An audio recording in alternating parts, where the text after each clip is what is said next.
Did TV turn off when you were watching it? No. No, that's where he had to get up, turn the channel No, manually. no. So TV used to turn off. Oh, no. Yeah. Ours never turned off. TV was never 24 hours. Oh yeah, they stopped. Yeah. And then Like 10 o'clock would roll around, 10:30, and like a flag would come on the air. They'd play the national anthem, and then it would just go to static You know what? from like 11 p.m. to like 6 in the morning. Yeah. And then it would just come back on. Isn't that crazy? Will's like, I remember No, that. I vaguely remember something See, like there that. it is. Okay, yeah. I was never up that late as a when I was that young. Yeah, because you're that young, you don't think about it. Because it's Yeah. like, there was no Letterman. So what were you staying up for? Play with toys. Yeah, there was no Johnny Carson. You know, Johnny Well, Carson there did was- 30 years. There was the Jack Parr show. Oh, Was that before Johnny Carson? That was before Johnny Carson. So Johnny Carson took over for Jack I Parr. think so. Okay. see, we had TV, but then we also had the other entertainment where you stayed up listening to mom and dad argue. I didn't have that. No, you gotta have Neither that. did I, really. Yeah, you have to have a father for that, and I didn't have one. So. And I didn't have a, I didn't have a father. I had a donor. My parents never argued. See, there you go. Well, I mean, so wait a minute. No, this is poor people's problems. Easy now. Easy now. My parents didn't argue where I would see it. Oh, okay, they did that. I try not to do that with my wife either. in front Family, of the family kids. in front of the kids argue when they're not around, Or when or when it's they go to bed or something. no, it's Yeah. family holiday. That's when you argue in front of the kids. That's just because everyone gets drunk at Thanksgiving and your feelings for the year come out. Like, God damn it, Martha! I don't want to deal with this shit anymore. That sounds like our end of season parties at work. Everybody comes out. Everybody yells at each other. Yeah. My end parties always involved food. That's it. We don't drink at ours. At the what you call it? At like the your work current job. parties, yeah. Even this one, we only ate here. Never is that really it? drank with any of them except for, okay. like even when I did drink with them, it was like a beer here and there, and that was like when we went out to like eat somewhere. My new So our end of year parties were always by department, right. and we would go off property. Smart. Yeah, Smart. We would always go somewhere else. Yep. You know, like one Yeah, time you- we went to You don't want proof. big, Kahuna Burger. the Big E's, the Big Burgers across from Evolution Hotel and Lakeland. Big Daddy's Burger. Big Daddy's. Yeah. Yeah. One time we went there. That's a good place. Good Another burgers. time we did Pizza Hut. There you go. Yeah. We used to do that. We used to do front desk would do. Sometimes we'd go Pizza Hut for like a luncheon or something. Every now and then I would sneak away for lunch with Greg and Neil. We'd go to Artemis or something, have a meeting. There you go. Artemis. Oh. Speaking of Greg. Yeah. Is he still around? What's the word? Gift shop Greg? Gift shop. Is that where he started out? That's gift shop. That's his moniker. Is gift shop Greg. Why is it gift shop Greg? Because Greg used to be. So Greg was the front desk manager, or sorry, he's the front office manager. Okay. So his title meant that he had to handle the front desk, the valet, and the gift shop. shop. And one time the gift shop manager was on vacation and we were short staffed. So he took his laptop and he was working from the gift shop. And so I dubbed him Gift Shop Greg. Good on him. And he was because he was holding down the fort from the gift shop. Right. And then after he finally was out of the gift shop and he left for a day, I printed up a Gift Shop Greg nameplate Right. for his door. Mm-hmm. And I went up and swapped it out. So instead of it was like Greg Stevenson, instead of Greg Stevenson, it said Gift Shop Greg. That's funny. I How think, long did it take him to notice? it took him like a day, and then he just went, "Damn it, Casey!" He knew it was me. All right, So was this up at Wyndham? no, this is a diamond. Oh, was it Diamond? Yeah, it was a diamond. I met Greg at Diamond. Oh, okay. I thought you met him I At thought Wyndham? you had known him for a long time. No, actually. no. Is he originally from this area? No, he's from Napa. Oh, okay. Yeah. Was not aware of that. Yes, but no, he's still around. He's Okay. he is doing something. Does he ski? No, he kayaks. Yeah. He snowboards. No, I know he kayaks. He 'cause snowboards and he kayaks. Yeah, because he was saying one time he said he went from like Nevada Beach to Diamond. Yes, he used to he had these two little wheels that were on Yeah. a bracket. A kayak. Kayak, cart. yeah. And so he would Roll it down there. keep it on the back of his kayak, and then he would paddle from Nevada Beach, because that was the closest to where he was living, to Diamond, just right up to Ski Run there. And then he'd get out of the water and he'd store it in the mailroom. Go to work. So you'd see him walk in wearing like shorts, flip flops, and a t-shirt with a backpack, because his suit was in the backpack. Right, right. He'll put the suit on, and then 4 o'clock he'd be like, "All right, gotta go home because I gotta paddle." And he'd paddle home. Yeah, that was the He easy also way for he him also to get out. conveniently lost his work phone in the ocean, or in the lake one lake. time. Yeah, that's good. In Yeah. the ocean. Yeah, which took forever to get replaced. See, that's why you're supposed to have one of those waterproof floating cases. No, I don't know he if he just had it in in a Ziploc bag. Well, if he would have kept air in the Ziploc bag, it might have floated a little Would bit. have floated for a little while, but no, I think he lost it. I think he threw it in them. Probably. He's like, I'm tired of you assholes calling me, and he just chucked it. Well, yeah, no, he's good. He's just I forget where he's at now. I saw him recently. Last I knew, he was at Camp Rich. Yeah, no, he's not doing Camp Rich anymore. He's doing something else. Okay. Yeah, I went over. I just met him and stuff, and I go, "Hey, you know what? I'm gonna come over and watch a ball game with at Camp Rich." I go, where are you? And he goes, "I'm in the hotel." I go, "Okay." So I show up, and he goes, "What are you doing?" I go, "I came to watch the ball game."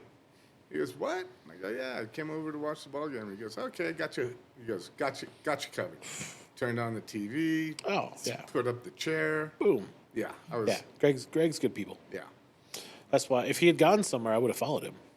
Oh. No, but No, he left for a little bit. No, he left Diamond, Right. and then he just didn't have a spot at Camp Ridge for me that was worth me going.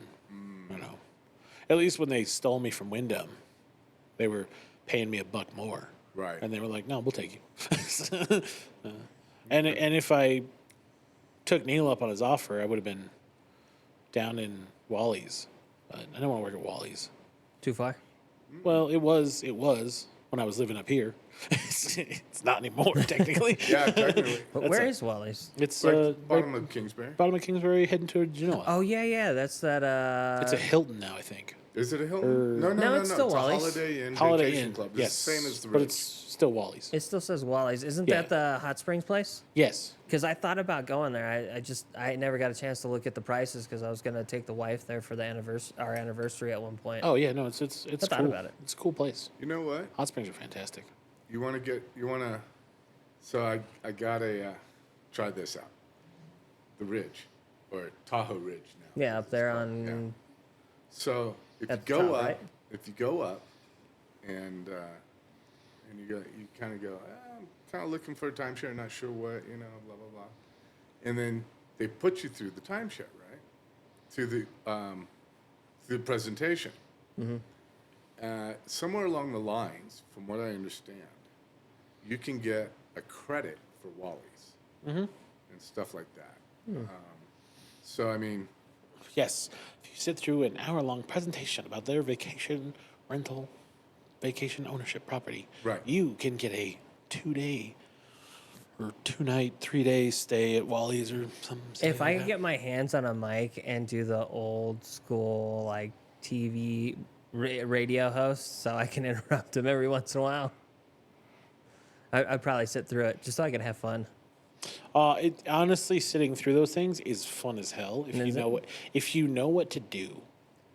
What questions to ask? I Yes. guess? yeah. Yes, you ask questions, and my favorite is you have 2 sets of questions, right? Okay. You have real questions that anyone would ask, and then you have really exorbitant, outrageous questions, and you try to see how many of those the sales guy will lie about. Like, what are the questions? Trust me when I say this makes these presentations so much more fun. Can you get that list again? I mean, it's really simple. Like think about, all right, so it's vacation ownership, right? Right. So simple questions. What's it going to cost me? Right? Now, they'll try to confuse you usually because they'll be like, well, it's this certain amount of points, and what you have to do is you have to be like, Well, yeah, but how much does each point cost? Because they're supposed to know that, Right. And the number changes every year, so you want to be smart about where you go Sure. buy points. But they'll always be like, well, points are like $2.50. If you buy this many, and usually that's because they're applying some kind of shady discount that they can add to the points to give you more. Or if you buy like 10,000 points, you get a bonus 2,000. Right? They don't talk about the 2,000. They just clump them together and then average out the number down, so it sounds like you're actually paying less for points than you really are. So you start with questions like that, but then you go with the really exorbitant ones like, so if I stay in Las Vegas, can I have a room that faces the Strip with a hot tub? And I guarantee you, some guy is going to go, oh yeah, we got tons of rooms like that. I'll tell you right now, there's no room like that Right. in any of those timeshares. Right. Because if it has a hot tub, it's not looking at the Strip. Right. It's looking into the pool area, and it's off the Strip. So Right. you're never going to see it. Yeah. Like my favorite one was the diamond ones, because we had 3 in Vegas. And one of them was a collection of condo apartments converted to timeshare. They were cool. Don't get me wrong. Because you're staying in basically A condo. a condo. Not a Like hotel. 2-story condo apartment with a pool complex, barbecue area. It was like the coolest one they had. But they would always lie about that one too. They were like, oh, well, it's got this, and it's got that. And you're like, no, it doesn't. What? It's a cheap apartments with a pool. Don't try to fancy it up. Can you show me some pictures? Oh, that's a good one too. I'm curious. I'd like to look at some pictures. You know what pictures they show you? The nicest properties, Right. the most expensive properties. They'll show you the pictures from Hawaii. And it's the marketing pictures. Yes, It's not like real no. pictures. Oh no. Yeah. Those rooms don't look like that. Are you Oh, kidding right. me? Oh, they're not that clean. And that's when you chime in. You're like, I've been to that place. They're not that tidy. They don't have those amenities laid out like they do. Like the fancy little towel animal or the big gift basket sitting on the dining table. You walk into that room and it's like, dude, people just left this room 5 minutes ago. this you can tell. This room is Immaculate. like it's clean, but you're like, Oh, where's all the amenities? Where's that gift basket I saw in the picture? right. My favorite's always, if you always catch them, like there's always some fancy thing on the table. You always go, so that's in every room, right? And they go, oh yeah, that's in every room. Oh yeah. You're like, is it really? Is it really? Come on. These are staged photos. Yeah. Oh, yeah, well, of course, because they're marketing photos. Well, we have our marketing photos here because you look at the rooms. Like they took Yeah. pictures You of know, like the nice ones. It doesn't matter. They don't have the odd angled room photos for sure. Okay. Because there are some rooms. There's one room where it's like, as soon as you go into it, the bathroom is to the right, right? Like it's directly to the right, and then it kind of like Which floor was angles this? off. I think it's 9th floor. I think I know which one you're talking Yeah, about. and then What, if you here? Yeah. and then if you go, it's got the 2 beds, but the room is at like a triangle shape, Right. and then there's a table Because isn't that behind a wall. isn't that like the center room area? Yeah, kind of. Like yeah. right over there by the elevators. Yeah, right next to the elevators. Yeah. It's oddly shaped. Interesting. It's cool. I kind of like that one because I like where the table sits. Okay. The table sits right at the window. Right. So you're sitting on the table looking out the window, and even if it's the mountain view, you're on the still a 9th nice floor. view, It's yeah. a nice view. But they just don't show that for sure. I it's really odd or interesting, but yet sad and odd. Are the people that come up here and they got a room, right? Yep. And Yeah. they're checking in, and they go, can you see the lake? Can you see the lake? No. And it's like, well, you're not in that room. Yeah. My favorite answers to most of those are, do you see that building over there? Yeah. First of all, there's a building in the way. Second of all, You can see no. the sides No, you a can't. little bit if you're on the top floor. Yeah, we had 9 at That Diamond. could see the lake. You had 9 views that directly looked at the lake. 321, 323, and 319. Okay. 419, 421, and 5. Or no, 4, 5, and 6. Right? Those are the numbers.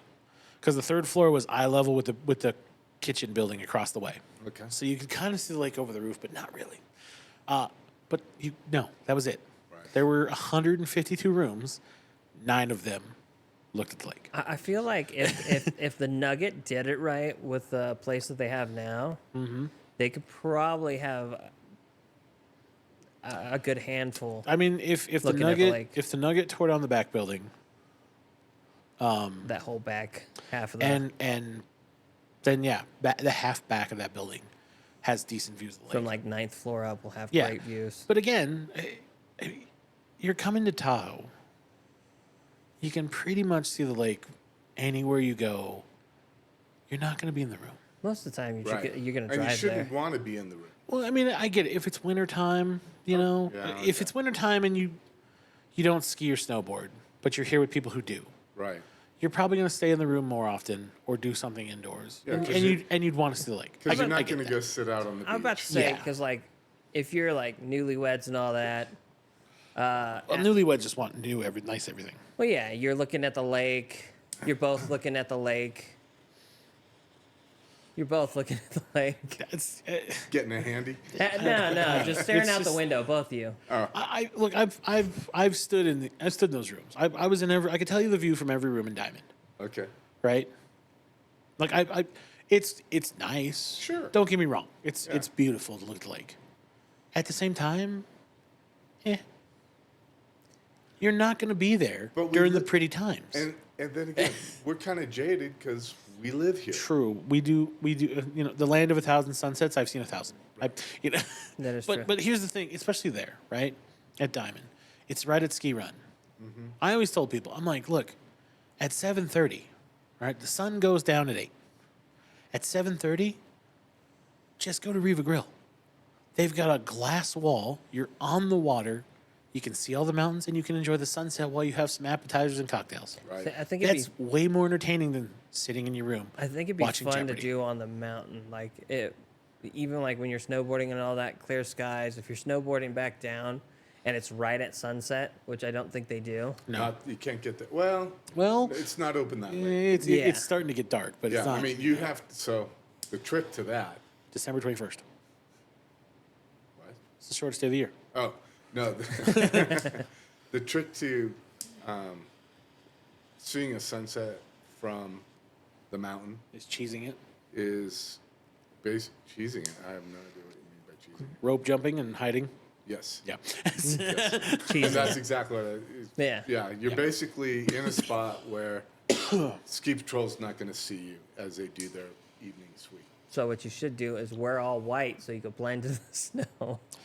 No one's doing that. A white. you just order a white poncho. Right. Well, and the other thing is that you could probably get away with hiding in a tree grove, right? Okay. You know, just Well, but I mean, there's so many places to go to enjoy the lake. right. Yeah. Right? There's You can tons go of to the restaurants. lake. But if you want to see it from the mountain in the winter, Yeah. that's what you have to do. I feel like the best views are going to be like the mountains, like your sunrise that we talked about. When you guys got there and got to watch the sunrise, as you watched everybody else struggle up the mountain that you just struggled up, Casey, in high school. Yeah, well, Mount- yeah. the if- Mount to from Lac top hike. Mount to Lac. Yeah. Yeah. I mean, but that was in the summer. Yeah. I wouldn't do And it. that was a I wouldn't- sunrise. Yeah. Not Well, a yeah, sunset. I wouldn't do that in the winter either. But I mean, you No, know, this you last can. summer there was still snow on there. What is it? It's what? It's up Kingsbury Grade, and then you take. Is it North Upper Benjamin? That's the one to the left. Yes. Yeah. Take that all the way to the back Yes, to the gate, to to the forest the gate. forest gate, and then you just hike right up, like Oh, out to Castle Rock. Castle Rock. Yeah. Like snowshoe it. Yeah, I mean, you could. You could probably snowshoe that, but in the summertime, that's a fantastic hike. Yeah. Oh yeah, I've been to And it. you can watch the sunset from there, and it's perfect. And then you're right by your car. You know, it's easy hike back down. Yeah, I mean, that's when you do it. Right. It would be tough to do in the winter. I Oh yeah. I liked at Diamond, just sitting at the fire pits for sunset Sure. because you have the warm fire pit. It's all snowy around you. You got a cigar. and you got to watch the sun go down, Yeah. and it was perfect. Yeah. And then you're like, all right, cool, because it gets cold. Oh, the thing yeah, you it don't does. forget is when the sun goes down in winter, Oh, it gets real cold. it gets really cold really quick. You don't want to be on the Yeah. top of a mountain because we when get that cold comes in. like down here we can get down to the teens. Sometimes we're down into single digits. Oh yeah. On the top of the mountain, you're getting Oh, in it's negatives there. Negatives, yeah. Forget that. And then you got to hike through that? No. Oh. Fuck that. So anyway, If you really want to, actually, drive up to the top of Kingsbury Grade, Yeah. go up Tramway, and then there's a Wyndham right up there. Turn Yes. up to that Wyndham, and then drive up to the parking lot right next to the lobby. There's a fantastic view of the mountain Go up there, take pictures of the sunset, and then leave. You're fine. There you go. Ta-da, you're welcome. I feel that'd be better for sunrise, No, it's sunset. sunset. Yeah, because top of Kingsbury. Okay, So you're looking out towards Tallac right. from the top there. It's a fantastic view. It really is a fantastic view. It would. Yeah, it's so much better than if you were looking east. You know, seeing the sun come up.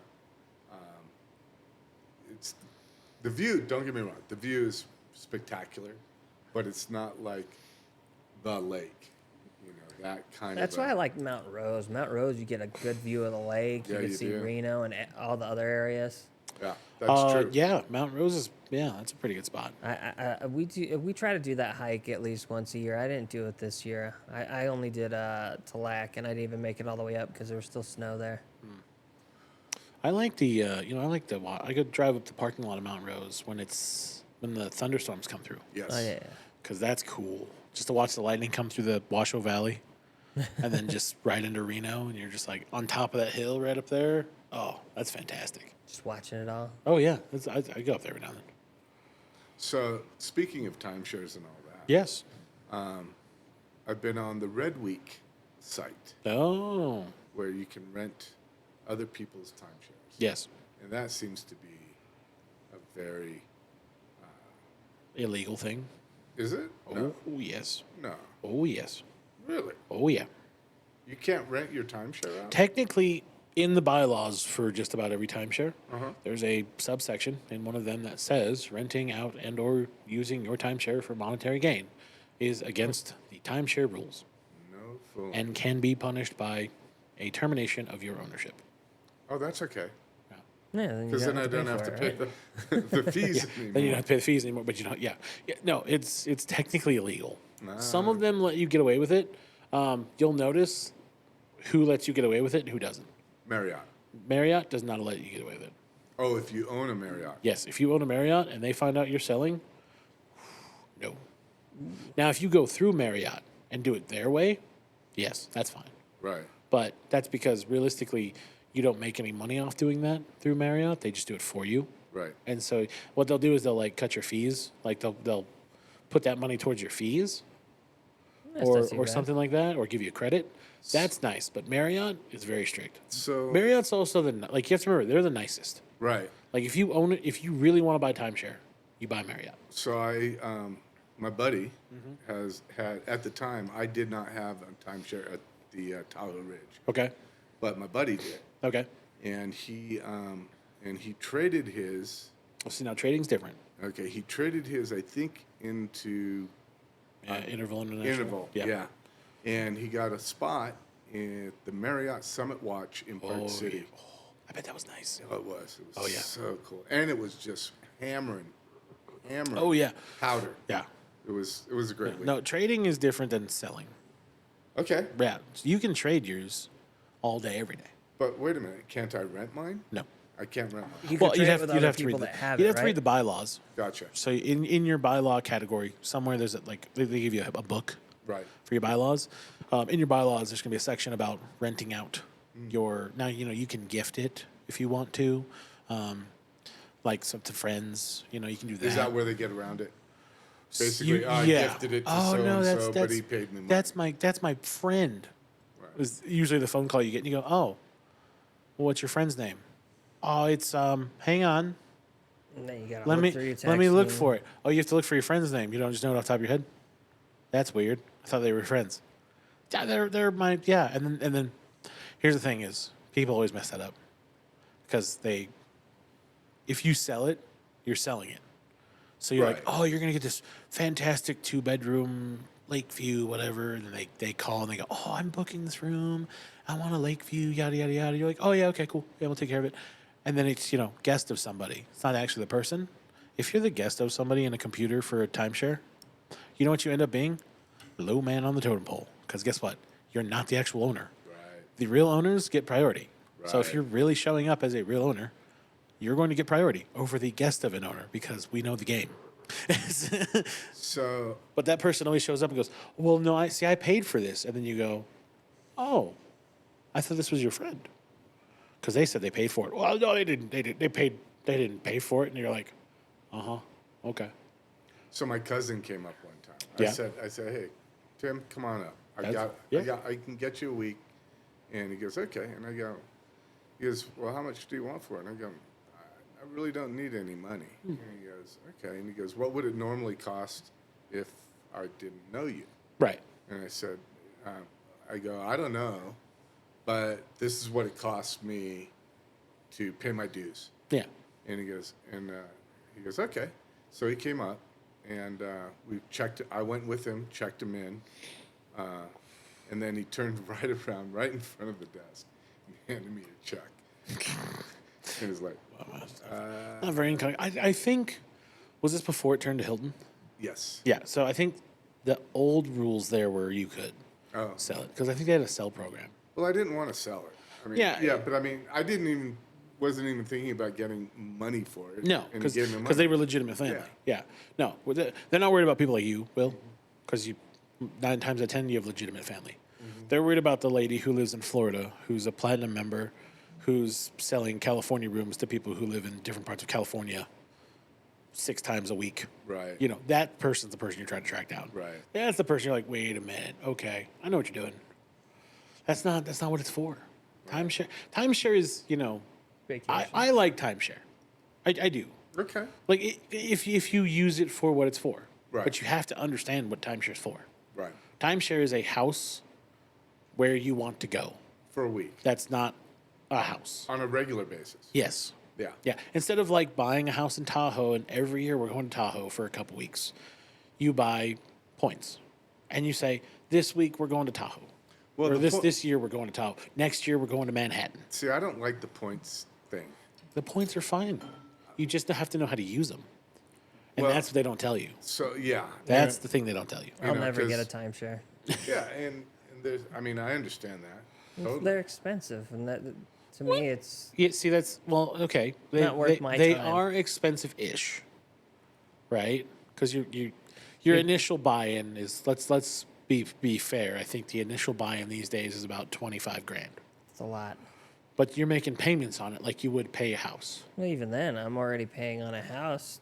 Right, but 1,000, you're 1,200. not the target market for timeshare, my friend. Exactly. The rich Yeah. people And are. I'm not really a It's target not. market. It's not the rich. Not a single it's person. not. It's not a single person. It's not rich people. It's It's family. families. Yes, families. Number one are the timeshare like criteria. A lot of places, if you're single, won't let you go. Right. Like you can't go on tours. Right. The first question they'll ask is, "Are you married?" And you say, "No." Then all of a sudden you'll find out the concierge guy doesn't want to talk to you anymore. That's because he's trying to pitch you to go on a presentation and you don't qualify. Right. No, they're for families. So But that's how I get out of it. Is that's I'm not married. Yes, just tell them you're not married. But no, it's for middle class, I guess I would say, price range people. Sure. Each spouse is making about 50, 60K a year, and you have a house already, and you have decent credit because you need credit to buy. Yeah. But yeah, you're gonna put $25,000 in, and it's exactly like a house. It's a 25-year lease to pay it off, Oh. right? So you have payments that you're gonna make towards the $25,000. Right. Plus, then Your your dues. dues come up. Now, dues are based on population of the timeshare. So if you want cheap dues, you go buy timeshare in 3 places: Higher population, right? Florida, Las Vegas, or Hawaii. What about Mexico? Mexico gets a little iffy because some of theirs are different rules. Okay. I like some of the places, but nowadays the places that you buy also go to Mexico, so you can go buy where there's a bigger population. You want to go where the biggest population is because the dues are separated or are distributed amongst the people who live in the home property. So there's a number, right? So the dues number is essentially the cost to run the property.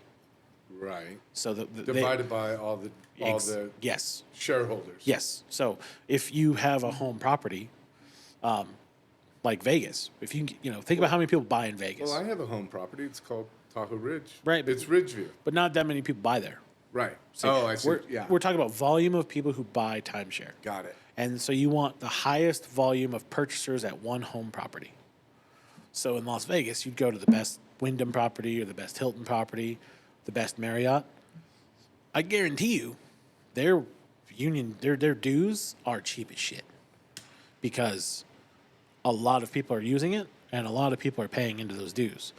That property is just going to be whatever it costs to run. So they do their research, how much is labor? How much is it going to be to replace the beds in 10 years or these projects? And then they come up with the union or the number for the dues. So right? let me ask you: once they pay off once you do the 25-year, pay off that 25,000, is it just dues after that? Yes. So after you're done paying off your initial investment of 20, so the 20,000 is to get you points.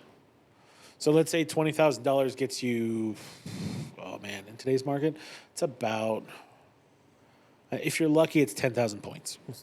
Not a lot. It is, and it is. We're talking entry level. Yeah. If you want entry level for Marriott, it's $250,000. Oh Yeah. no. Well, The again, house. now again, the Marriott standards are the standards. Yeah, they're the top. Yeah, like Best of the best. The Marriott. So they do this survey about timeshare ownership happiness. The last 15 years in a row, the Marriott has scored in the 95 to 99% happiness and satisfaction for their ownership. Last time I checked, which this is a couple years ago, the closest one was Wyndham. They scored in the 64% to 70% happiness.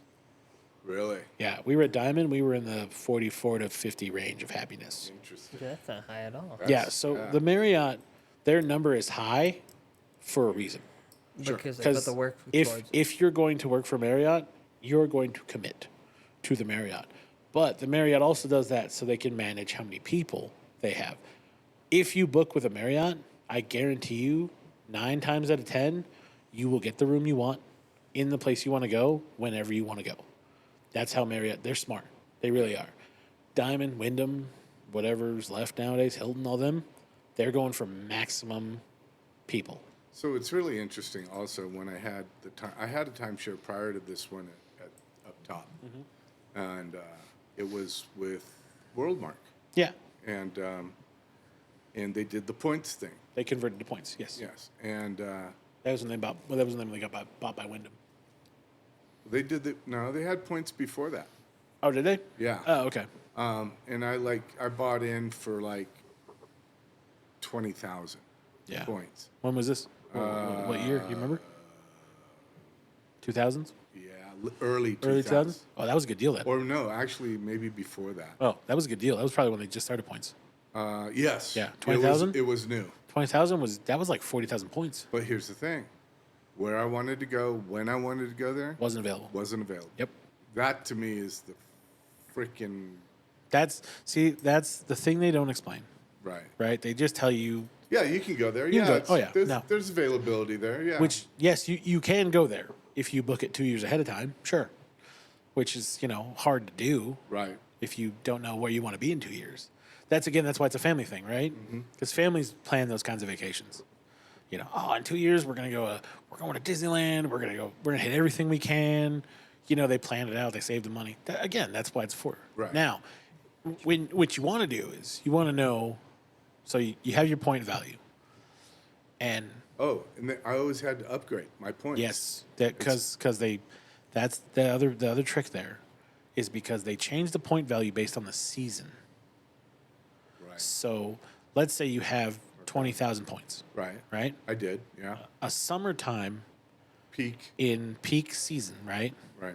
In like Tahoe, for instance. 45,000 points. Well, it's probably 500 points a night. Oh, okay. I didn't Right. even think of that. Yeah, so it's like 500 points a night. Okay. But you got to stay for 7 nights. So that's 35,000 points, right? Oh, so 5,000 That's points. a night. 3,500 points. 35. Okay. 500 points a night, Right. 7 nights. Right. Because you have to book a 3,500 week. points. You're 3,500 points.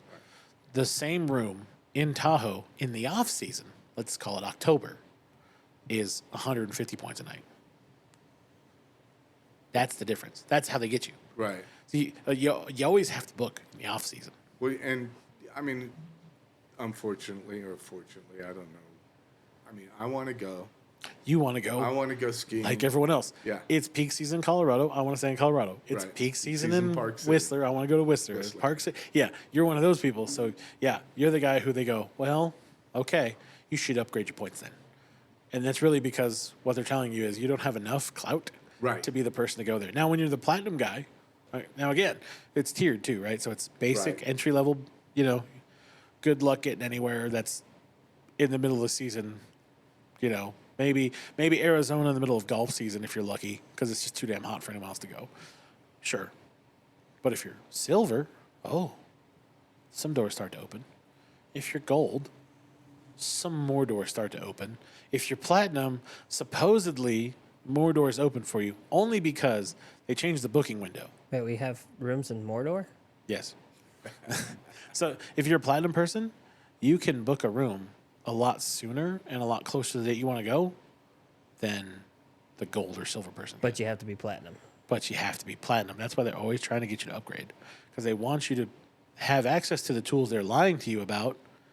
So they're always like, oh, yeah, no, you can do those things. You can do those things. What they don't put is a little asterisk that says, oh, yeah, if you're a platinum member, you can do those things. And that's what they try to get you. Well, And that's what turned me off to Worldmark. yeah. And so, as a result, I bought a deeded share this time. Yes. So I have a deeded. Deeded. I'm deeded. What's the deeded do for you? So deeded is he owns tradition. It's called traditional timeshare. He has a deed, which guarantees him. Is it 2 weeks or 1 week? 1 week. 1 week. Yeah. So he's guaranteed 1 week Every year. Every year. Is it locked into a specific unit, or is it just a unit type? No, unit. One of the units. It does. Yeah, Because okay, yeah, they so- have a couple different types it's- in the building. So it's but- unit. It's unit type. Yeah. Yeah. it's unit. So yours is what they call the hybrid traditional, because traditional used to be a specific. a specific unit. Unit, You would go to a property. This is like the 80s. This is old school, like when they first started coming out with timeshare. Okay. You'd go to a property, okay, and the tour guy would take you around to the different types of rooms that the property offered, like a 1-bedroom or a 2-bedroom or a 3-bedroom. Split loft. Yeah, splits or split loft. loft. He'd take you to every single one individually. And then you'd say, okay, I like this specific room. It's a corner unit. And then you'd say, okay, when can I have it? And the guy would go through this list and he'd be like, well, you could buy this deed or this deed or this deed. And he'd give you 3 options for like 3 room types. And you'd buy that deed. And you'd say, okay, I want this deed. So then you'd own week 51, unit 207 every year. That's where you're going. Right. Like people would know, oh, I've got 207. We're going to be there. The problem was, is they started having people, like emergencies happen, right? Like Okay. the toilet breaks in a room and floods the room, and now you have to replace the carpet and repaint the walls and replace the drywall. Well, now that unit 206 is not available. Goes out of service. It's out of service. That's right. So guess what? The Smiths are coming. Oh, just put them in 207 because the other people aren't going to be there. Well, then the other people would show up, be like, hey, there's people in my room. And you'd have to be like, oh, okay, well, the Martins aren't coming, so we're going to put you in the Martins' room. And then people got pissed. They were like, wait a minute, you can't just take me out of my room. I pay for the room. So then they changed traditional deeded ownership to room types, right? So then it was, oh, you own a 2-bedroom in week 52 or week 51. So when you show up to the property, come to the front desk, they'll tell you what 2-bedroom room it is. That way you didn't run into the problem of having a specific room be out of order. You could just move people around, and it wasn't specific. So what's really interesting is I bought my unit on the secondary market. I did Yep. not buy it directly. So Yes. it cost me nothing. Wholesale. It cost me nothing. Yep. And every February every February, I can call up and reserve my week. Is this where you can reserve anywhere or just this specific property? Oh, that's the thing. It's this specific So, property. yeah, so deeded ownership means that he is allotted the property he bought the deed for. That's why they call it deeded traditional ownership. So can he trade? So he can take his deed, and he can take it to a like a trading company. Interval International is the big one, Yeah, I can drop it Yeah. in there. RCI is the other one. and RCI. So what they do is they take, so that let's say Will has a week in February. I have, actually, Right. last year. Yeah. Did you bank it? Because all of the ridge was booked. Oh yeah. And I mean, because it's February, right? Yeah. And we're having tremendous snow. So like everybody did. wants to come, right? Yeah. And I would go up there and I go, hey, I'm not going to use my week. I go, I'm supposed to check in tomorrow. And the gal goes, I got you covered. She goes, if you give us your unit, I can give you another week, and you can book it any time from here on out. And I go, so I could book the same week next year right now? Yep. She goes, yeah. Sure. And I go, perfect. Do that. it. Yeah. So now I have 2 weeks up there. Yeah. So you banked it. Oh, is that what it is? Yeah. So you banked. So you have options when you have traditional, and you points too technically. So you have the bank option. That's the first option. I always tell people to do that first. Let me ask you, can you, when you have it banked and you set it up for this year, can you do the second week right away, or do you have to wait a year from that time? So usually, if you're banking the this year, right? Well, I banked last year. Right. But let's say it's the current year you're in. Okay. And your timeshare is either about to show up or your anniversary for your points is coming up. Those are the two things you have to remember. Is the anniversary of when you have points or the week that you have that's coming up. Now, if it's before the week is going to be used, you call up your company and you say, hey, this year we're not going to use it. I'd like to bank my week. So what they do is they say, okay, we can do that. However, that means that you can't book until next year. Yeah, you can't book it later this year. It has to be next year. Next year after or on the same date. Right. Right? So what you're doing is you're saying, okay, cool. So if you bank it like Will did, he banked his week. He booked this year's week next year. Then he can take next year's week and book it for the week after. So you can get 2 weeks So back he to could back. technically have 2 weeks back to back. And that's what I have. Yeah. So that's what he did. That's what I was wondering. But here's the problem is that when this year comes around, the week that he banked from the year before cannot be banked again. Right. Oh. So you're going to lose that week, but they'll offer to bank the other week that's for the current year. Oh, so I won't be able to bank both? No.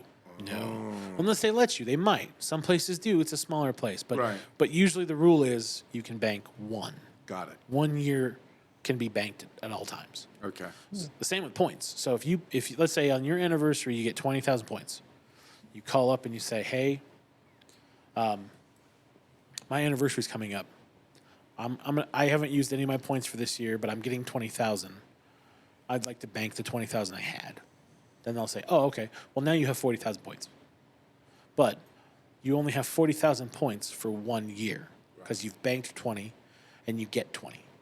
So Now you can bank the 20 again. You can keep carrying them over if you really don't want to use them, but Until you're always you going to got lose that the number previous that's- year. Yeah, but So if you use the previous year and then bank that year's, you can do that? So if you used last year's, like last February. yeah, so let's say it's 2023. Yeah. Right. So let's say he used 2022's, and now he has his 2023 coming up. He can bank his 2023 for 2024.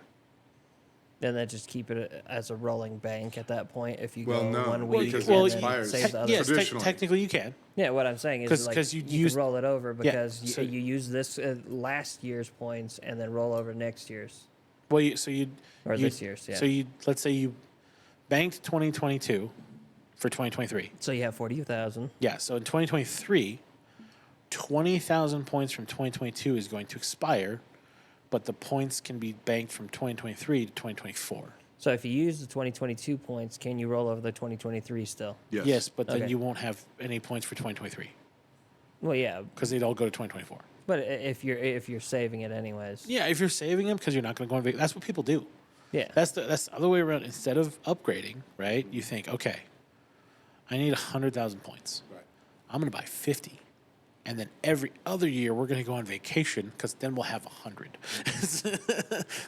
You can do that. That's one of the ways that you get around buying more. So what's really interesting is when I did the points with Whirlmark, they would anything that you hadn't used in 24 months Would expire. would expire. Yes. You know, it's like so, Essentially, yeah, you have 24 months Right. because you also have a booking window of 12 months. Right. So last February, I banked my 2022 week. Yep. and I reserved, and then like days later, Booked I for booked the week after. I booked both the 2022 bank and the current year 2023 February. So I have 2 weeks. Yeah. And so coming into February this year, I'm thinking maybe they'll let me bank another year. Well, they will. You'll still have 2 weeks though. No, what I'm looking at is Trying to bank 3. 3. Yeah. They might. Like I said, it depends on their rules. Some may, because you may have a window where you could do that. So but you'll have to check usually your it's- bylaws. You have to check the book. Yeah. Well, if I ask them, hey, Yeah, if you ask them. yeah, I just asked them. and stuff. But yeah, no, that's what people do. And that's how I figured out about getting stuff at Wally's for you. You know, it's Oh, yeah. like, I mean, when you're there, when I'm there in February, right? It's a February week. It's a high demand week, and I show up and say, hey, I'm going to bank this with you. They go, oh, by the way, if you go sit through a presentation. A 1 hour presentation will get you a special gift. Yeah, they would give me. They were going to give me, I want to say, $125 credit at the steakhouse at Wally's, Okay. and then they were going to give me also X amount of usage at Wally's as well. Yeah, it's probably a gift certificate Yeah, for 2 yeah. nights, 2 days, 3 nights. Well, no, it wasn't because I lived so close. Yeah. They knew I wasn't interested in 2 nights or 3 nights. Staying Oh, there, yeah. okay. Here or there. So they gave me, and they also gave me credit for the bar at the Ridge, or at Tahoe Ridge, I see. No, so what you're saying is when you go up there, I can go to the bar and use your credits at the bar. Well, you can get food at the bar. Yeah, the food's pretty Oh, good up yeah, there. yeah. Food, Okay. Food's pretty tasty up there. They got a nice little restaurant. I've never been to the Ridge. Yeah, it's nice. And there's a pool table, so if you guys ever want to go shoot pool, See, and I like shooting pool. I thought about getting a pool table myself. It's just one of those things. Where do I put it? right? Yep. Yeah. You don't have space, man. Listen, if I could get a shed and move all that stuff out of my garage there, I'll put it in the garage. But at the same time, then I'm minimizing my space to do projects again. Right. No, You need to. because you get a project tabletop for it. Oh, I could do that. I could make a project tabletop. Because then for it that. protects the felt. Take it off when you don't need it, but then you got space when you do. True. Yeah. not a bad idea. I was thinking it would also impinge on your forge, space for your forge. My thought is with the forge, I'll have the anvil inside still, but the forge I just move outside. Outside, okay. I made it to where it's portable, so I can move it in and out of the garage. Got it. And I prefer it being outside because fire. Fire. Fire bad. Heat, smoke, yeah, all that stuff. Yeah, we've seen enough Forge and Fire episodes to know not to do that inside. Yeah. Not unless you have a huge A-frame. Or Yeah. or you great ventilation. Yeah, exactly. Can you build kind of like a mini barn in back of your garage? With a mini barn? Yeah. Like a shed? So Like behind, not in the garage, but behind the garage. behind the garage. So the mini shed I want to put behind the garage is for my motorcycle storage. Okay, so it's going to be fairly small. Yeah. What Yeah. I'm asking is, could you build I want a much bigger one? So what I really want is in my backyard, because I have 0.63 acre, Uh-huh. I want to put a big old garage back there, and I want to make it 2-story with like a loft up top that's partially open, Okay. and then have like a car lift on the right side so I could lift up the car, my truck when I work on it and all that. Gotcha. And then like have a 2-car garage style there where I would make it like the man cave right there, and then a woodworking shop Got it. on the left-hand side. So yeah, it's a fairly good size. Yeah, Okay. and like I want to have a bathroom, working sink and stuff upstairs, a small kitchenette. So here's the next question. Would you put a garage door on the back side of your actual garage that you have today? That way you can move through. So the problem with doing that is my garage, the way it's set up. If I were It's to at an do angle, that, isn't it's not at an angle. I can go back and forth through it. The problem is the way the house was set up. There's supporting beams in the center, on the back wall. Yeah, if it wasn't for that, I thought about doing it, and I could still do it, but I'd have to tear it out, reinforce areas of it before I even cut out other parts of it. Right. And like part of me is like, I don't want to pull through garage anyways there. Oh, you I don't? thought about Okay. it, but I have that side area where I could pull through, and I was True. going to put the bike back there anyways. So that shed for the bike's going to go back there. Got it. And then like there's going to be like a small storage area on just behind that shed there for like my tow trailer and all that. Or my pop-up when I get it working. It's a 59 pop-up, so it needs some work. Oh, is that right? You gotta- Yeah, one of the struts on the back left corner separated the cable, so it doesn't lift properly. So I have to redo the cabling on it. Okay. I didn't know you had a pop-up. It's at my in dad's. oh, is it? Oh. I thought it was Oh. in your driveway. No. That's I have a 2002 Jeep that I need to send to pick and pull, but there's an issue with the title, so I have to get a whole thing for the title taken care of before they take it. And then I have my truck, which I got enough comp time saved up. I can buy my transmission now. Ah, Oh, And I'm like, nice. oh, I can have my truck back. And then I like think about it. I'm like, brand new transmission, the engine's gonna go. And I'm like, I'll have to save more comp time, buy a brand new engine. And I thought about it. Do I wait to buy the transmission and get the 4L80E and then get a 454 to drop in it? Or do I just stick with the original 350 5.7 liter V8 with the 4L60E?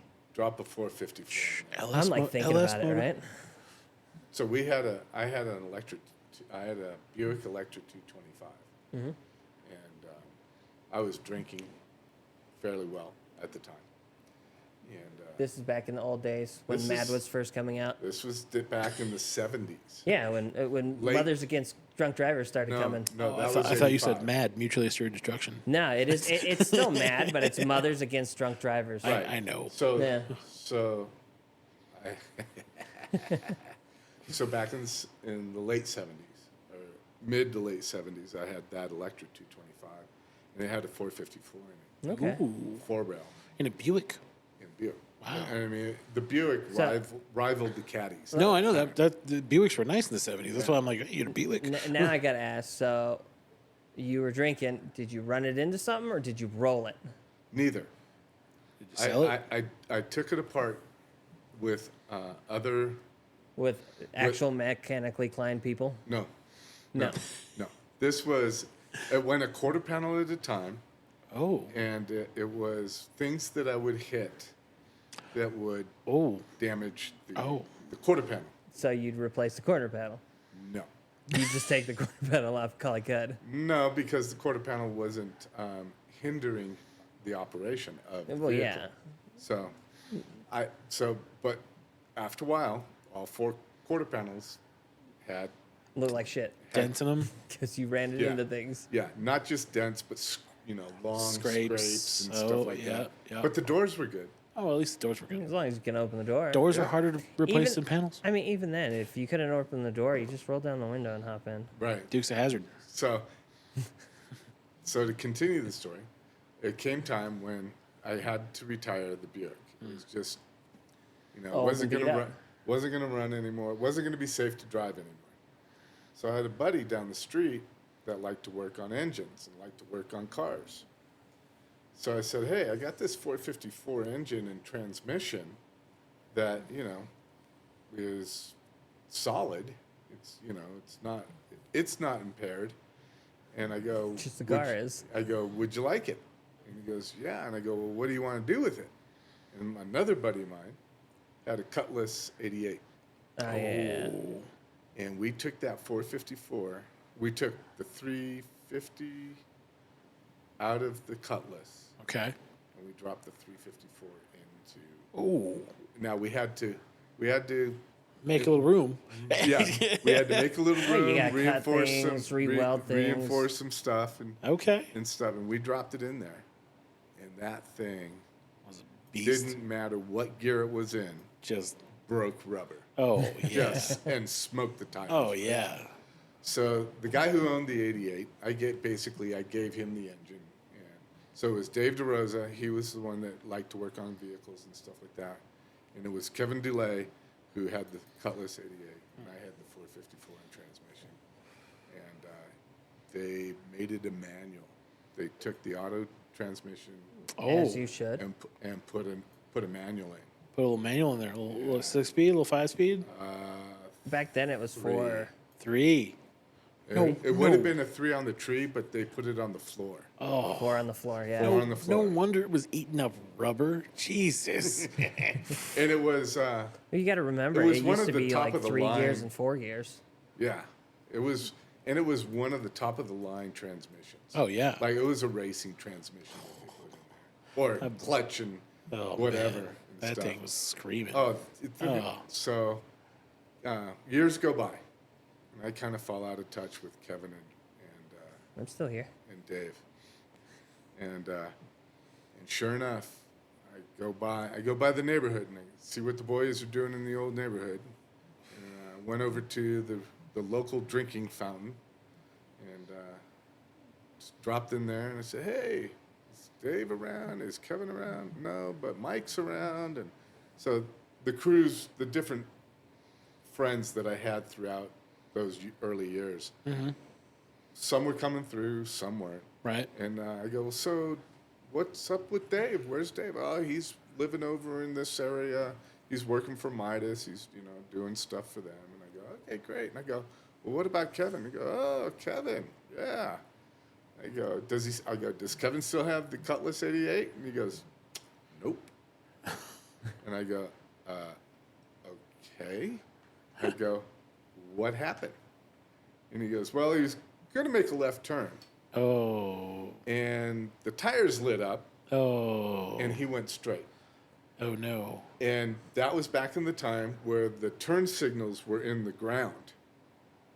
Oh, yeah. Oh, yeah. Okay. Yeah. Were in the ground. And so the left turn lane that was in front of him that was going to go left, Yeah. and he was supposed to go left. Well, fortunately, there was nobody in that oncoming left-hand turn lane, Yeah. and he center punched that light post. Oh, no. And that was the end of the vehicle. The vehicle and Kevin, or Kevin made it? No, Kevin made it. We always do. Yeah, he had so much engine in front of him. Well, Exactly. That saved his. Yeah, oh, I yeah. mean, yeah. I Well, mean, I he mean, was beat up, but For those cars, they didn't have good crumble points back then. That engine usually landed in your lap if you hit something hard enough. I guess the light post kind of gave enough to where it damaged the engine, but it didn't damage him. Good. But it came back. But you guys also reinforced it, remember? So Well, it changed yeah. crumble points. Yeah, but that was only the engine mounts. Well, yeah, you change the engine mounts and everything, and the way the engine sits in there. As the engine gets hit, the mounts, depending on how it was changed, can twist, bend. And they did that. Yeah, so it probably saved him. Yeah, definitely did. But, hey, you remember my first cigar, huh? Yeah, I remember my first one. So, speaking about MAD, Which one? Mutually assured Yeah, destruction or mothers against mutually drunk assured drivers? destruction, or the other one? mothers. So, Mother's milk, the best red peppers. so when prior to 1985, Okay. I was the local town drunk. So you were the Irishman of the town, is what you're saying? And I drank in an Irish bar. And Yeah, I- Irishman of the And I town. parked outside the backside of the Scottish bar. Outside of old Patty McRoy's. No, I was the So the Scottish Irish bar. fighting the So it was Scots. called the Black Watch. And the Oh. Black Watch is still there today. Is it Nice. really? Yes, it is. Wow. Where's this at? And I believe the Los Gatos? Los Los Gatos, Gatos? yeah. Okay. But I don't know if the Iron Door is still there, but that's another story from another time. But I was the town. Bad Decisions so- Part 2 coming soon to you. Now I know why, because I watched this. Now I know why I'm telling these stories. Oh, how funny. You're welcome. Thank you. So sometimes, well, not sometimes, I had a Volkswagen van. Okay. Most of the time, I would leave the bar Yep. at 2 a.m. and I was just hammered. Just Okay. nothing going on. Nowhere near should I have been a vehicle that actually. Oh, we're talking like outer space wasted. Yeah. That's Yeah. right. Should not Like- be oh, operating any vehicle. So you guys were Not talking even the about big wheel. We're talking about blackouts. Yeah. I never got one. My blackouts were regular. I would black out, and sometimes I would be come to in the middle of a fist fight, Yeah. not knowing that I was in a fist fight. Yeah. and Not stuff. knowing if you should dodge left Wasn't or right. wasn't Exactly. that was Robin Williams' problem. He said he got tired of waking up in his car doing 60 miles per hour down the road. Yeah. I didn't do that. I didn't do that. But sometimes I would, well, not sometimes, but most of the time I would go out, sleep in the back of the van because I had a bed in the back of the van. It's Yeah. an old Volkswagen I van. mean, if you have a van, you should have mean, a bed back It was a there. 1969 van. Oh, man. I wish I still It's had the it. perfect, like, drinking person's vehicle, Oh, right? It's got a bed in the back. You just so rub and you drive wherever you want. exactly. Yeah. And the other part is that 2 cases of Heineken fit really well right in between the passenger seat and the front driver's seat. Oh, over the engine? Or No, there was a pass-through there. Yeah, you just had the pass through. Yeah, That's you have right. the Had the pass-through, pass-through. and then you have the engine up front, and No. No, engine's in the back on the engine's in the Volkswagen. back. for the Yeah. Volkswagen, yeah. Yeah. So sometimes, not sometimes. So I would wake up. Most times. Most times. A lot of times, I would wake up, and I would get in the driver's seat, and I'd start to drive. I'd start to back out, and something was off. It wasn't moving like it should move. So I'd stop. I'd get out. I'd look at the front tires. Nothing's wrong. I look at the driver's side back tire. Nothing's wrong. I look at the passenger side rear tire, and it's flat. And I go, fuck, how did I get a flat? So fortunately, the Shell station was only about 3 or 4 blocks, 5 max away. Man, Okay. they must have really liked you. So I went over to the Shell station, put air in the tire, presto changeo, everything's good. Okay. So this happens about probably a good 5 or 6 times, right? Keep getting this flat. Before Keeps you getting have, flat and before keep you have filling it up, and I'm cameras to look. do I have a There's no leak because you can fill it back up. right? Yeah. Do I have a slow leak? Do I have a valve stem problem? What's my problem? And so I luckily just mosey on down the road anyway, right? I think, okay, it's what it is, and I'll just have to watch it. Yeah. So I'm in the bar drinking, and Kenny's my bartender. I go, hey, Kenny, how you doing? He goes, hey, how you doing? I go, pretty good. I slept off, He goes, oh, yeah, I know. I go, you do? He goes, yeah.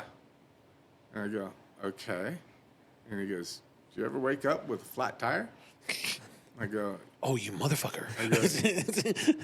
yeah. He goes, yeah, I was trying to keep you from driving drunk. I go, "Ah!" And this is in the early 80s when not only drinking was a pastime of mine, but so was cocaine. Oh, see, I thought the mad women just knew your vehicle and were coming around like, oh, that's that drunk. Get him. No. I mean, so I thought he was pulling a Casey. Drunk him was taking care of sober him. he just drunk him. Just goes, no, we're not driving. So towards the end of my drinking, I only lived about 2.5, 3 miles away from the bars. Right? Okay. And so I pulled out onto the main drive and I take a left and I'm heading home and get lit up. Whoop. And I go, oh, okay. And this is like 83, 84. Okay. Okay. And I get lit up and I go, hey, Roy, what are you doing? He goes, well, he goes, you were weaving a bit. And I go, oh, okay. He goes, where do you live? And I go, Roy, you know where I live. I live about a mile away. And it was definitely farther than a mile. He goes, yeah, that's right. You live a mile away. He goes, all right. Don't hit a tree. Nope. Don't hit a car. Don't hit an animal. And go home. So he was fine with the person, though. He was fine with me. Remember. Well, he said tree or animal. He didn't say person. No, he didn't say it, That one's implied. I mean, you'd think. but he goes, whatever you do, don't crash, because then I'm going to have to come and, take care of business. And he goes, but I know who you are, and this is okay. So I went home. I don't remember the drive home after he let me loose. So I'm driving home in a blackout. And I get home, and I park the car in the driveway. I wake up the next morning and go, holy fuck, how did I get here? Oh, my God. Where's the vehicle? So I go out onto the back deck, and I look down, and there's the vehicle right there in the driveway. I go, cool. I go, oh, it's right here, but I don't know if I hit anything on the way home. Right. So I go down, Walk around. basically scared out of my wits that I'm going to find something impaled on my bumper. Yep. Not Nothing. a thing. Ooh. And I'm like going, oh man. And that's when I started to think about, Maybe this maybe isn't a I good shouldn't idea. be driving or That's where, driving after I've been drinking. Well, yeah, that's good for you. so at least you finally had that realization. Well, Some yeah. people don't. But I mean, That was the start of it. It necessarily wasn't the end of it. yeah, that was like the what is it? The something before the end, The Genesis. whatever it is. Well, the thing is, you had it towards the end, and that's what made you No, it was partially quit, It was a right? good year before. It was a good year and a half before I quit drinking. Yeah, but I mean, it was one of those realizations for you still. I mean, it just made me sleep in the back of the van Right. more often. I mean, if you think about time frames, that year is like a drop in the bucket for you right now, right? Oh yeah, I can't even. I mean, most of the stuff I can't remember that far back. Exactly, I mean, so- it doesn't make really a whole lot of sense. That's basically towards the end of your drinking right there. Oh yeah. And Well, that was one of the that was probably one of the first realizations you had. I said one of them. I didn't say all of them. no, I wasn't that aware. No, Right. but you were aware enough to be like, okay, we can't be doing this Yeah, anymore. so you started, like you said, you started sleeping in the back of the van instead, Right. and you didn't start driving. Right. So And you that's- had the realization of, hey, maybe I should just stay where I'm at. Right. Well, yes and no, because there are a few times You did it when afterwards? when I left the bar, right, Okay. and I climbed in the back, and I woke up at the beach. Now, if anybody knows Highway 17 between Los Gatos and Santa Cruz, Uh, it's amazing that nobody else died besides me, and I didn't die. Yeah. It was like, oh fuck, wow. how did I? And the distance between the two was about 30 some odd miles. Wow. Yeah. That's impressive. But I knew, I mean, I knew Highway 17 like I knew the back of my hand, yeah, you know, and it was, Oh, that's nice. obviously I knew it like the back of my hand because you made it. I ended up in Santa Cruz a few times not knowing. I mean, you're still here, so you had Yeah. to have. Exactly. That's wow. Yeah. That's impressive. Yeah. That's very impressive. That's something else. Yeah. So that's my contribution to Oh, last week's episode. All right, guys, I'm gonna pause it real quick. Okay. Okay. So All to, right, to excellent. finish off or continue that story, because you made me think of Mothers Against Drunk Drivers. Of course, mad. They're always there. So they did not get active on a large level. Yeah, And what I they mean started by- early in the 70s, but it didn't get really large until So they late start- 80s. So in '85, I quit, right? Yeah. And that's when Mothers Against Drunk Drivers started to Take off. legislate. They would start to go to Congress and say, hey, this needs to be addressed. This needs to be addressed. Yeah, our kids aren't speed bumps. Right. So I got out of the game, essentially, is how I look at it, just before penalties were going to be costly. Oh, yeah. So it's like, I mean, the guy pulling me over in town and saying, hey, go home, don't hit anything, September Those- 5th, 1980. is when they started. Yes. Really? They were founded in Irving, Texas. Okay. Yeah, Well, Yeah. but they weren't of any significance Till 85. until 85 or after, when they started to go to Congress. I think what happened is in the first 5 years, they figured out that, hey, we're not having as great of an impact as we want. Yeah. So it started in 1980. And it actually was in California by Candace Leitner after her 13-year-old daughter, Carrie, was killed by a drunk driver. Okay. It says now, there's at least one mad officer in every state of the United States, at least one in each province of Canada. These officers often victim services and many resources involving alcohol safety. MAD has claimed that drunk driving has been reduced to half since its founding. So, yeah, I thought it was in the 70s too. I didn't realize it was in the 80s. Well, I knew that they didn't start to have some sort of weight to carry in the legislative branches. Oh, yeah, they went hard. Yeah. They went real But hard. took them a while. Well, yeah, but like because first you're a small group of people in California, and it's like, and you're changing the mindset, right?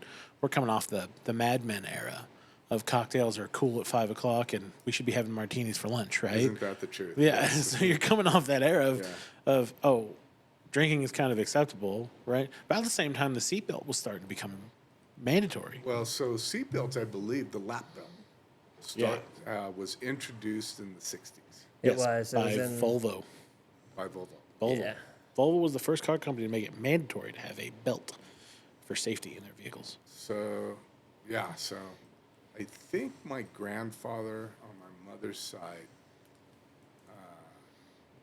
had an accident and then cardiac arrest after that.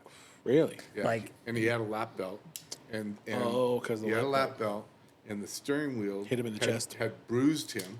They found the bruises on his thoracic cavity, so chest, whatever. Right. And which I basically believe spurred the cardiac arrest. She was Yeah, big it's a compression. Right. So that you gotta think where the steering wheel is on some of those bigger cars.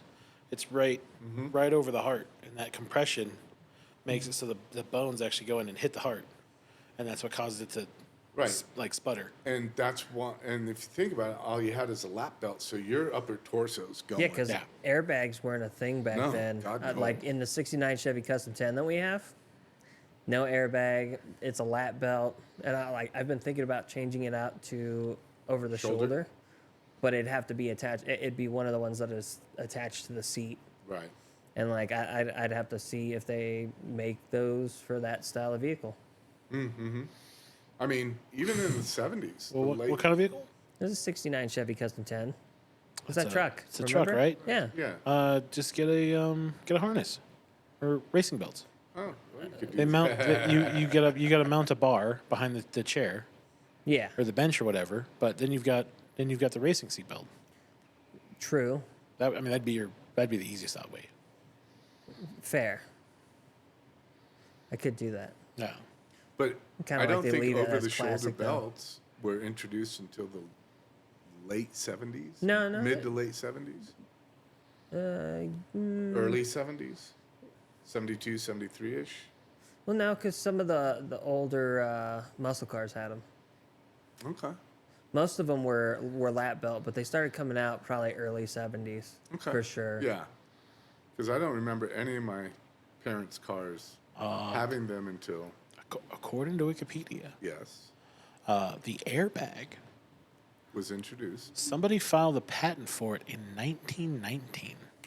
What? Yeah. They didn't get put There's in a right away. 1919 is by two dentists, and they were approved for an air-filled bladder that was used to prevent damage to a person's face. Well, the thing with that is it didn't go into cars right away because cost effectiveness. Well, yeah, because it And says cars weren't going that fast back then, so says that an American, John W. Hetrick, filed the airbag patent in August of 1952. And then another German patent was in October of 1951, basically for the same thing. So they had concurring patents for that, but it wasn't in the automobile until 1964 when a Japanese automobile engineer developed the airbag safety net for the first airbag for a car. Interesting. when did the first chest belts Seatbelt? come out? Yeah, seatbelt. Okay, I know it's a Volvo. I just don't remember. We what know year lap. it is. We know lap belt was Volvo first, and then No, they was it- came up with the seatbelt. Okay. Yeah, the Volvo came. They were the first ones to do vehicle crash tests with different types of Restraints. restraint. Yeah, because they had the same problem. People were hitting their chests Right. on steering wheels. So they were like, okay, How do we stop? how do we fix it? Some of the early ones are pretty interesting. Let's see here.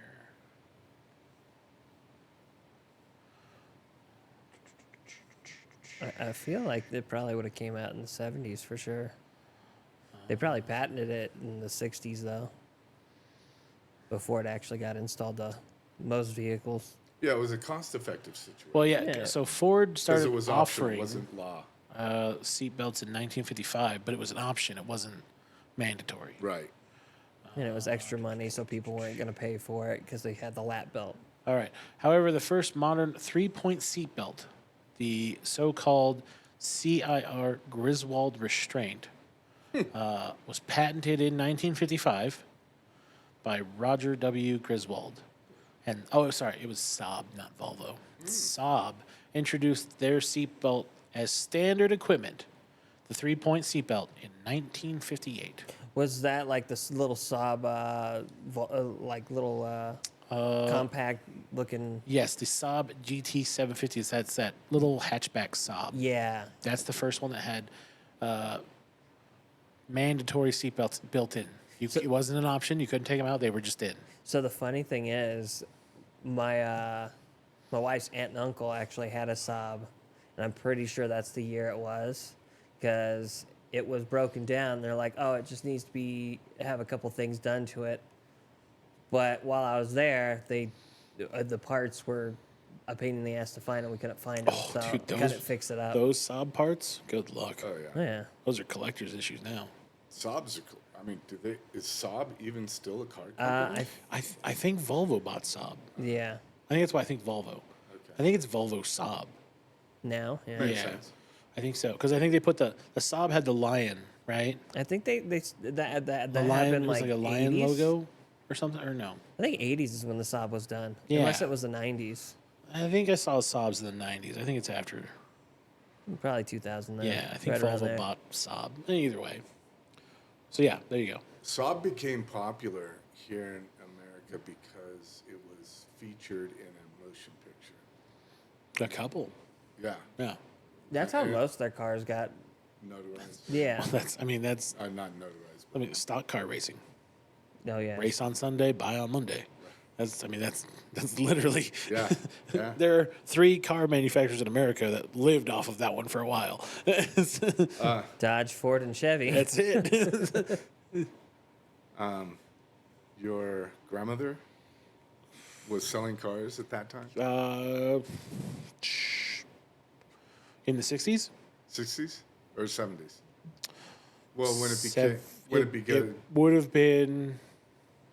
Yeah, it would have been about the 70s that she was selling cars. She was selling Volkswagens. oh, was she? Yeah, she was Volkswagen. Nice. She was telling me, it was funny because she was up recently. She was telling me stories. Because, when she got in there, it was Primarily a man. a man's world, but they yeah. were also really lazy. Yeah. So she's like, they would all be like standing out on the showroom floor, smoking cigarettes and just chit-chatting. And she had an office. So she would be in her office, like working, Crunching numbers. putting phone. She said she was putting phone calls out, Database. and then she said she did. So, most car companies back then did Christmas cards. And Right. But And she- birthday cards. and birthday cards. But she would do like Thanksgiving cards and other like random holidays and birthdays. Maybe anniversary. Yeah, so she would just send out extra cards. She was always working, like making phone calls and but people would come in to the building Right. on the side entrance where she had her office. Right. And they'd see a bunch of people standing around and they'd see her working. And she's like, 9 times out of 10, they would just come talk to me because I'm working. Be like, oh, hey, can you help me? All of a sudden, she's like, oh, yeah, I got time. Let's go. What do you need? And she'd go out and help them. And she was killing it.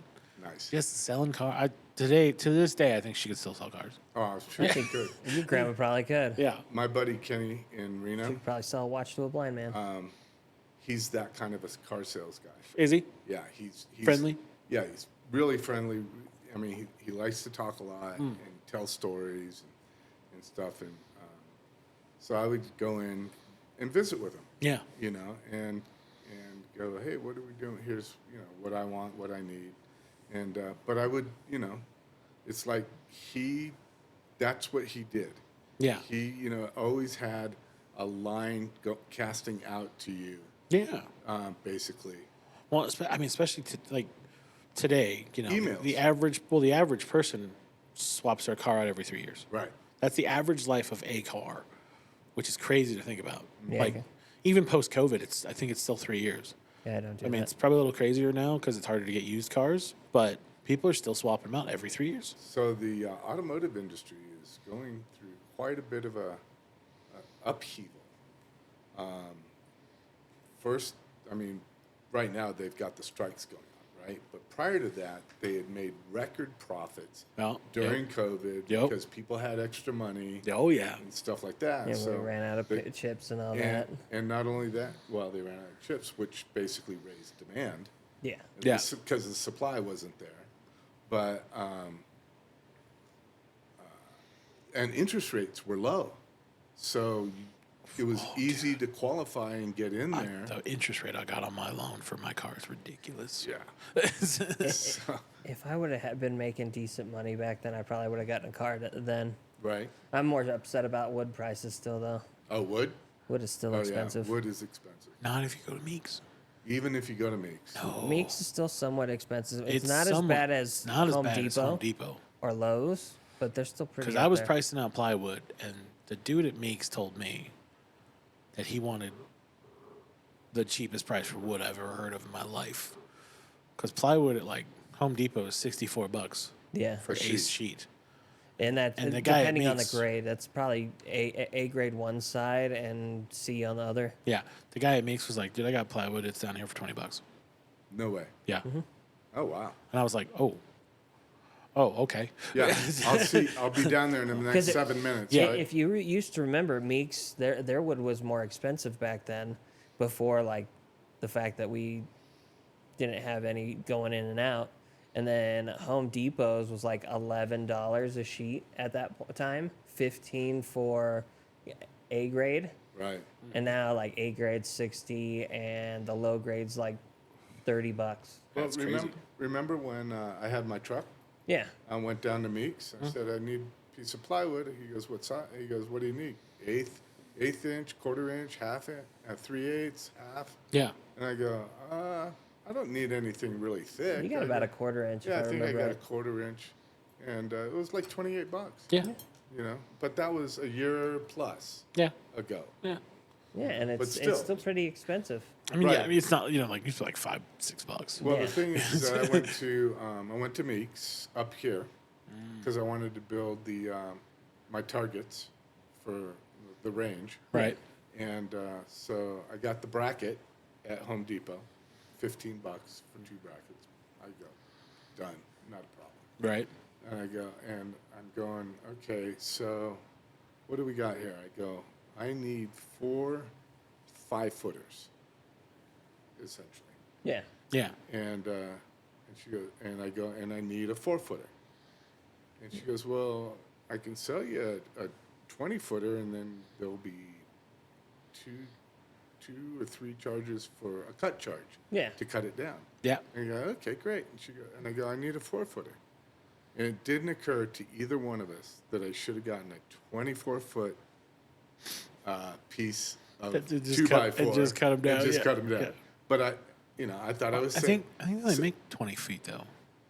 they make 20 and they make 24s. Do they make 24? Yeah, they Yeah. do. Oh, I But thought it was the- just 20. No, if funny you go to thing is- Meeks, you can get those really long boards that go from one side of the house to the other, and they're structural boards, like the ones running through my house. So I got the board that was 20-footer, and neither one of us. She goes, "Oh yeah, just go to the scrap pile, and you can probably find a 4-footer there." And I go, "Oh, okay, it makes sense." Neither one of us, Just thought about because thought about, well, why don't we just do it? Well, I mean, I mean, So- what did so it you bought a save me? 20 $2.50. right. but yeah, you got a 20-footer. You Right. cut it 4 times. or 3. 3 times? I Yeah. thought you said you needed 5 feet on each one. I did. So 4 times? 5, 10, 15. And the last 5. Oh, yeah. So 3 times. Yeah. So- And the so- first cut was free. Well, yeah, you're just not getting an actual 5 feet out of that. You're losing an eighth of an inch Well, because I the thi- blade. Yeah, I mean, well, yeah. I mean, I actually have to Probably- I actually have to shorten one of the boards Well, yeah, because it's they cut that one at 5 feet, and then as you go up, you lose an eighth you of an lose inch. an eighth. Yeah. Well, neither way. Well, 3 of them are all the same. Perfect. Perfect. But there's the 4th one that's like, oh, you fucked off. Okay. So Just a guess little what I fucked had off to guy do? there. I had to go buy a handsaw. Oh, Oh my gosh. And I had $5 off hey. at Ace. Nice. Perfect. And so it's like the handsaw was like, $15. Okay. And I go, well, what about this one over here? It's got a miter box jig. Oh. And I go, And I took it up. And I go, hey, how much is this? Plus, remember, I want to add my birthday, because it was a birthday, $5 off. Oh, birthday special. Yeah, and she goes, oh, $10. Man, I didn't even get that I special go, what? yet. She goes, it's with my $5 off. She goes, yeah, with your $5 off, it's still only $10. And I go, really? Because I could have gotten that basic handsaw with no miter box jig For $10. for 10. Well, For like for, 5. Yeah, for like no, Oh. Because for it the was same price of Oh. 10. 14, Well, yeah. forget so it would've that. been 10. Yeah, and it's like, oh, this is a no-brainer. Well, those miter box ones come with a different style of saw as well. True. Because that's more for a fine cut, whereas you, like that Stanley that you were probably looking at, because that's probably what it was. Right, it was. It has a back and forth cut in it that makes cutting the wood Right, easier, right. but it's more of a rough cut. Oh, okay. Well, I mean, I think I haven't looked at it since I bought it. But still, the birthday specials are always nice. Yes, That's birthday true. specials. It's funny though. I've gotten jaded. It's like Galaxy, right? Yeah, And I haven't been to a theater since before COVID. fair. And they sent me my birthday. Oh, yeah. I like going by myself. They sent me my birthday. Come see a movie on us. Yeah, it's for like a free movie and Yeah, free something movie. off popcorn or something like No, that. just free movie. Oh, it was just a free movie? Yeah. Okay. Yeah, Well, I now it haven't- is. I haven't gotten that one yet. So And I'm a member of Galaxy. it came on email. Email, okay. And do you have a Galaxy card? Yeah, I have a Galaxy card. I have it set up in my phone. I have points to go watch a movie. I just haven't gone. Right. 'Cause So I would time. ask them about it. If you go and tell them it's your birthday and show me they'll give it to you. Yeah. Yeah. Yeah. So I'm thinking, okay, I'll go down and see Equalizer 3, and I'll go and see Oppenheimer as well. Oppenheimer's still playing. Well, I think Equalizer 3 is still playing too. Yeah, it just came out on $20 for the purchase. Right, How but- is Oppenheimer? But this is just because it came on streaming doesn't mean it's out of the No, theater. it's just, Right. Equalizer 3's on TV. You can buy it now. So I'm debating, okay, do I go spend an afternoon like from noon until like 9 o'clock? Do I go down there and do that? But that's like a treat for yourself. Yeah, Well, it's yeah. A fun, it's a fun treat. And then what came into my mind like 2 or 3 days later, I go, oh, those dirty rats. They're just trying to get me to come in and spend money. I go, course. I can wait. I can wait. Listen, until it Ironwood- comes out on. Ironwood started streaming. putting in drinks at their place because Galaxy had it. Ironwood started doing it. Oh, is that right? Yeah. What kind of drinks? Like beer. alcohol drinks? Yeah. Beer. Oh, okay, yeah. You could get a 32-ounce beer there. Oh, Yeah, no, Oh. the beer thing is getting pretty popular in movie theaters now. Listen, I still like the IMAX up in Reno. Oh, my God. They have the hot dogs with the pretzel bun, and you can Such a get just deal. deck it out. Such a deal. The snack bar is ridiculous. You can order a pizza. You get a whole pizza. Pretzel, pizza, Yeah, all kinds pizza, of things. pretzel, hot dog. That IMAX is amazing. works. oh, at the IMAX theater. I've only been there once. Okay. I've been there twice. I saw Blade Runner oh, 2024. Oh, that I'll was bet. that was an IMAX movie for sure. I'll bet. See, I like Yeah.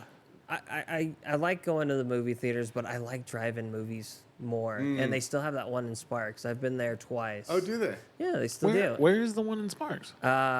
You'll have to search it up. I don't know exactly where it's at. I've been there twice, and like I like to take a cooler, a small grill, and I have fun. We sit out there, I cook, That I eat. is the most redneck thing I think I've ever heard in my life. Listen, it You're isn't. just out No, it there isn't. with your friggin' boots on, flannel shirt, cowboy hat, going, "Y'all want some steaks?"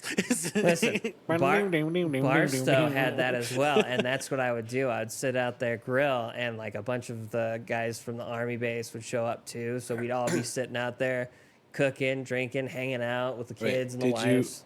Did you ever take the tank to a drive-in movie? No, they wouldn't let me take that off post. You know what? Speaking of drive-ins, one of the best scenes in movies that I remember seeing regarding a drive-in. Twister. No, Heat. Heat. I could tell you the best one that I remember. Oh, like watching Heat in a drive-in? No, I'm talking about the movie Yeah. had a segment Yeah. with a deal that goes bad in a I I don't know if it's abandoned, but it's during the daytime in a drive-in car. Yeah, okay, drive-in. yeah.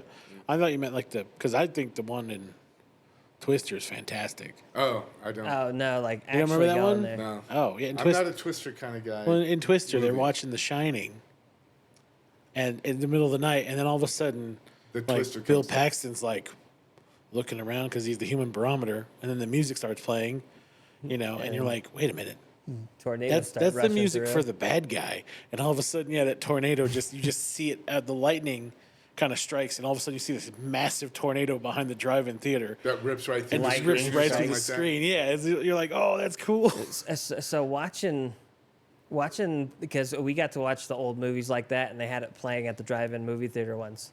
It was thundering and lightning, so as you were watching the movie, you could see the lightning behind it. Yeah. Oh, that's It was cool. awesome. That's cool. Because I that was one of my favorite moments is like watching that movie while there's lightning, and you're like, it's starting to freak you out more because you're like, this could happen right now. But I mean, it's Vegas, so it Probably- didn't. probably Well, not. so we were up on the mountain today, driving around, and we were talking about weather and stuff. And he goes, "Yeah." He goes, "I had to shelter in place twice up here." I go, "What do you mean?"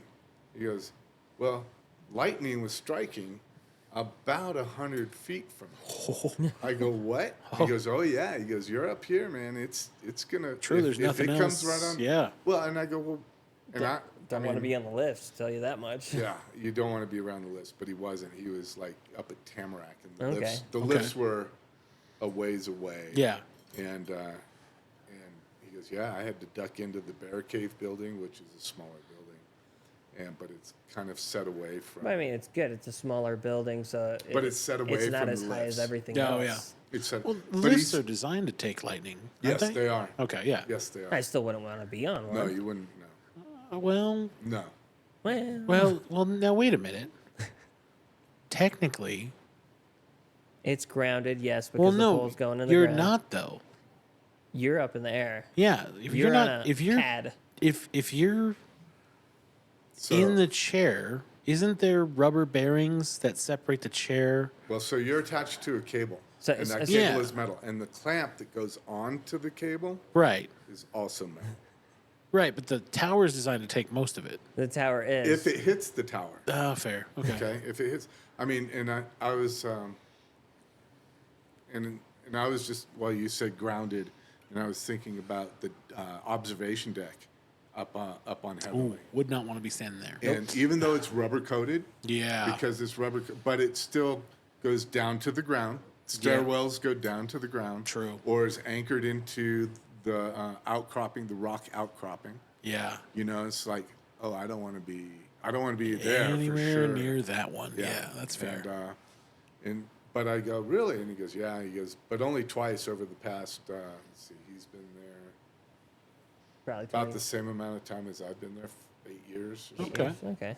That's not That's bad. not terrible. Yeah. Oh, he said it was in 17, 18. Oh, And I go, yeah. oh, after. I go, that was after the big one, big storm. Yeah. He goes, yeah. And I go, oh. And he goes, yeah, that was the only time I was scared. Being up on the mountain. That's, I go, makes sense. I go, but me, it's like, it's funny is I don't pay attention to that stuff. I just happy-go-lucky go through whatever's happening. It's happening. Lightning striking around, you're not even paying attention. Well, you got I mean, the music playing. They do say that technically, if you're in a lightning storm, being in the car is the safest place to be. Right. You're supposedly, yeah. Supposedly. Right. Supposedly, because Because it doesn't ground. Well- Yeah. Theoretically. Well, theoretically, you're lower to the ground, and if the lightning does hit it, it hits the car, but it grounds out, melts the tires. You're not supposed to touch the doors right away. Kind of like power lines. If a power Yeah. line's on your Okay, car, yeah. you don't want to touch anything Anything. metal in there, right? yeah. So you basically just lift your feet up and sit in the chair like this. right. Until it's over. Yeah. And if you're like us, you've got cigars in there, so you just smoke a cigar and wait for the guys to come rescue you. And hope that your lighter isn't sitting on something metal that you can't grab. Damn. That would suck. Well, the car's on fire, so you can just use that as. That's right. It just Oh, but you might have a car lighter.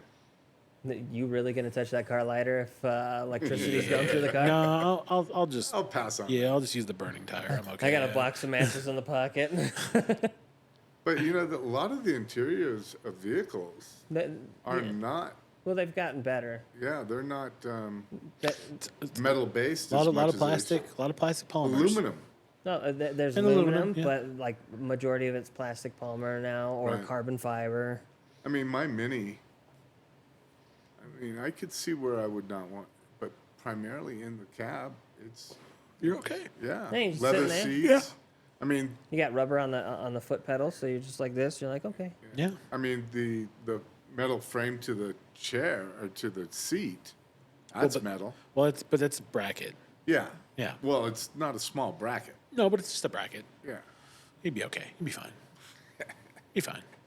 You're sitting there anyways. They say not to touch anything metal. You're sitting on the seat. There's metal Yeah. running through it, but I mean, you have rubber and stuff in between it as well for cushions. Right. I mean, so you've got. I mean, even though it's bolted to the floorboard, you know, you've got stuff in between it and the floorboard, whether it be Yeah. carpet Yeah. or whatever. No, you'd be For okay. the most part, it's grounded. Yeah. You'd And be your okay. shoes have rubber on it, so you don't have to worry about that all that much I wouldn't be. There's probably like a video on YouTube, to watch. like of cars getting hit by lightning. Oh, I'm Just sure. like I'm sure they've tested it. Like, you know, park an empty car out there with like a rod and See try to what get happens. lightning to hit the car just to see what happens. I'm sure there's like a scientific test that people have done just to show you what happens. You can't imagine. I mean, you'd have to know when the storm's coming. I've seen some of those videos though. Like there's one where this dude's driving in the middle of a town and just bam, lightning just hits his car and you're like, oh, And you see him swerve. Really? oh yeah, it's impressive. You're like, wow, but it's like a shitty camera. Like I want to see one from like a scientific one. Like I want to see someone deliberately be like, watch this. I you want know? a motion picture camera. Or slow mo would be cool. I want to see what happens. Right? It just, yeah, that's the only thing we can't replicate. Lightning? Yeah. Not yet. The only thing? Well, I mean, make other things, but we can make lightning, like fake lightning. But it's still not at the same power. Yeah, it's nowhere near the power of actual Actual lightning. lightning. Yeah, I mean, actual lightning will split trees. not just that. I mean, it's the heat. Like we can't replicate the energy Right. of that. Like you just can't do what that much cloud friction can do over that huge of a space. I It's mean, amazing. Some forest fires, that's how they're started. Oh yeah. You know, the good news is they're out in the middle of absolutely freaking nowhere. Well, you say that at Wyndham, we had lightning hit the tree right behind one of the buildings, blew a rock up, the rock flew through the building. Did it? Oh.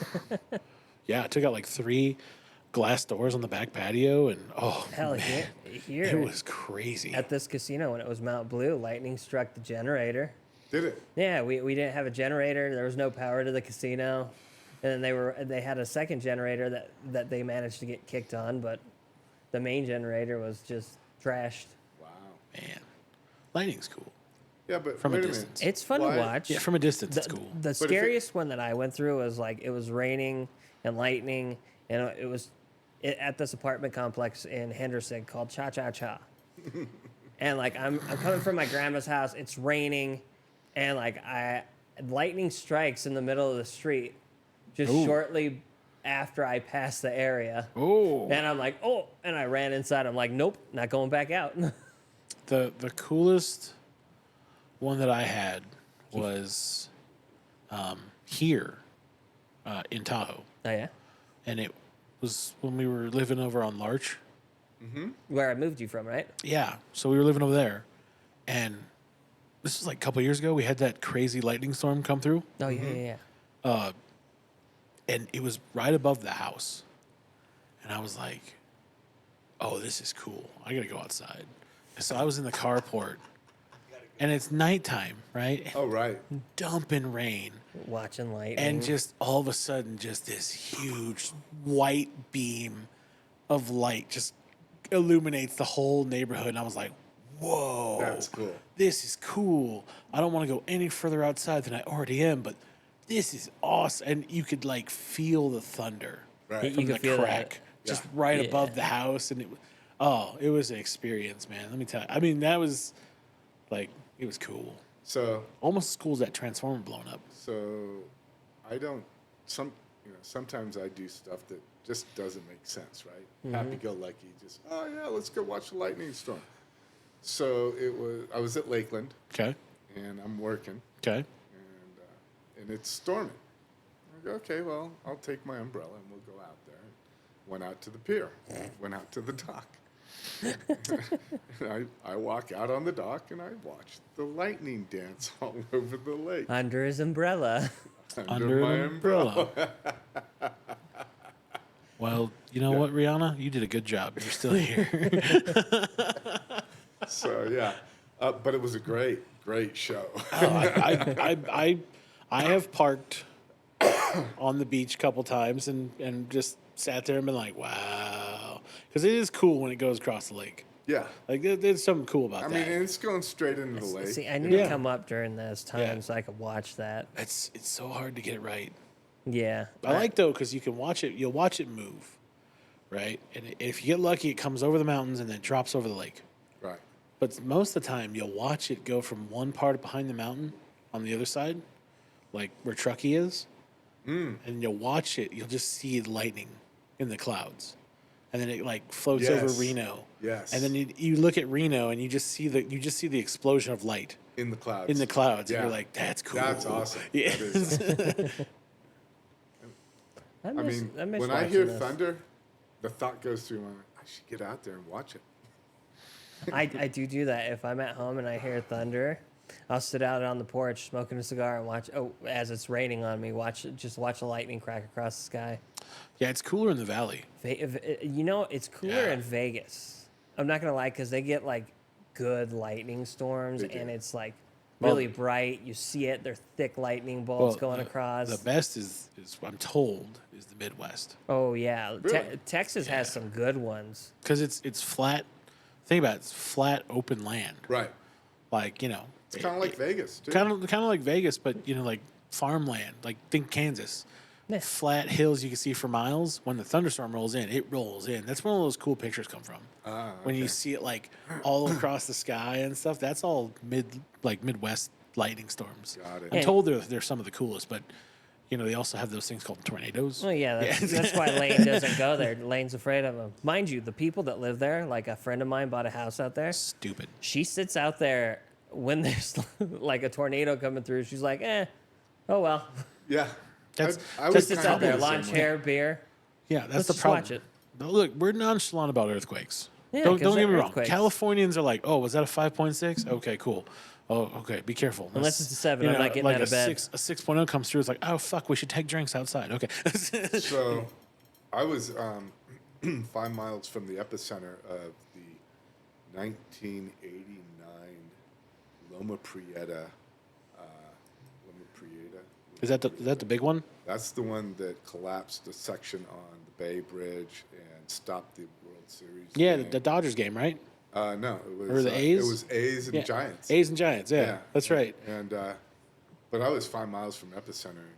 That one caught my attention, and I actually, so I was in my apartment, and my apartment was underneath an older Victorian house, Okay. and they converted it. Okay. So, and I was on the backside. Yeah. And there was like a nice big backyard, and it had a swing on a tree. And the earthquake starts, and I go, oh, okay, we're having an earthquake. Yeah. And then it didn't stop. No. And I go, oh, this isn't stopping. Oh, this is an earthquake. So I go out to the, first thing I go is the door frame, right? I'm Yeah. thinking, okay, basic earthquake awareness. Was it door frame, table? It was French door. Oh, It was okay. a French door. French doors. But no, where you're supposed to go, earthquake table.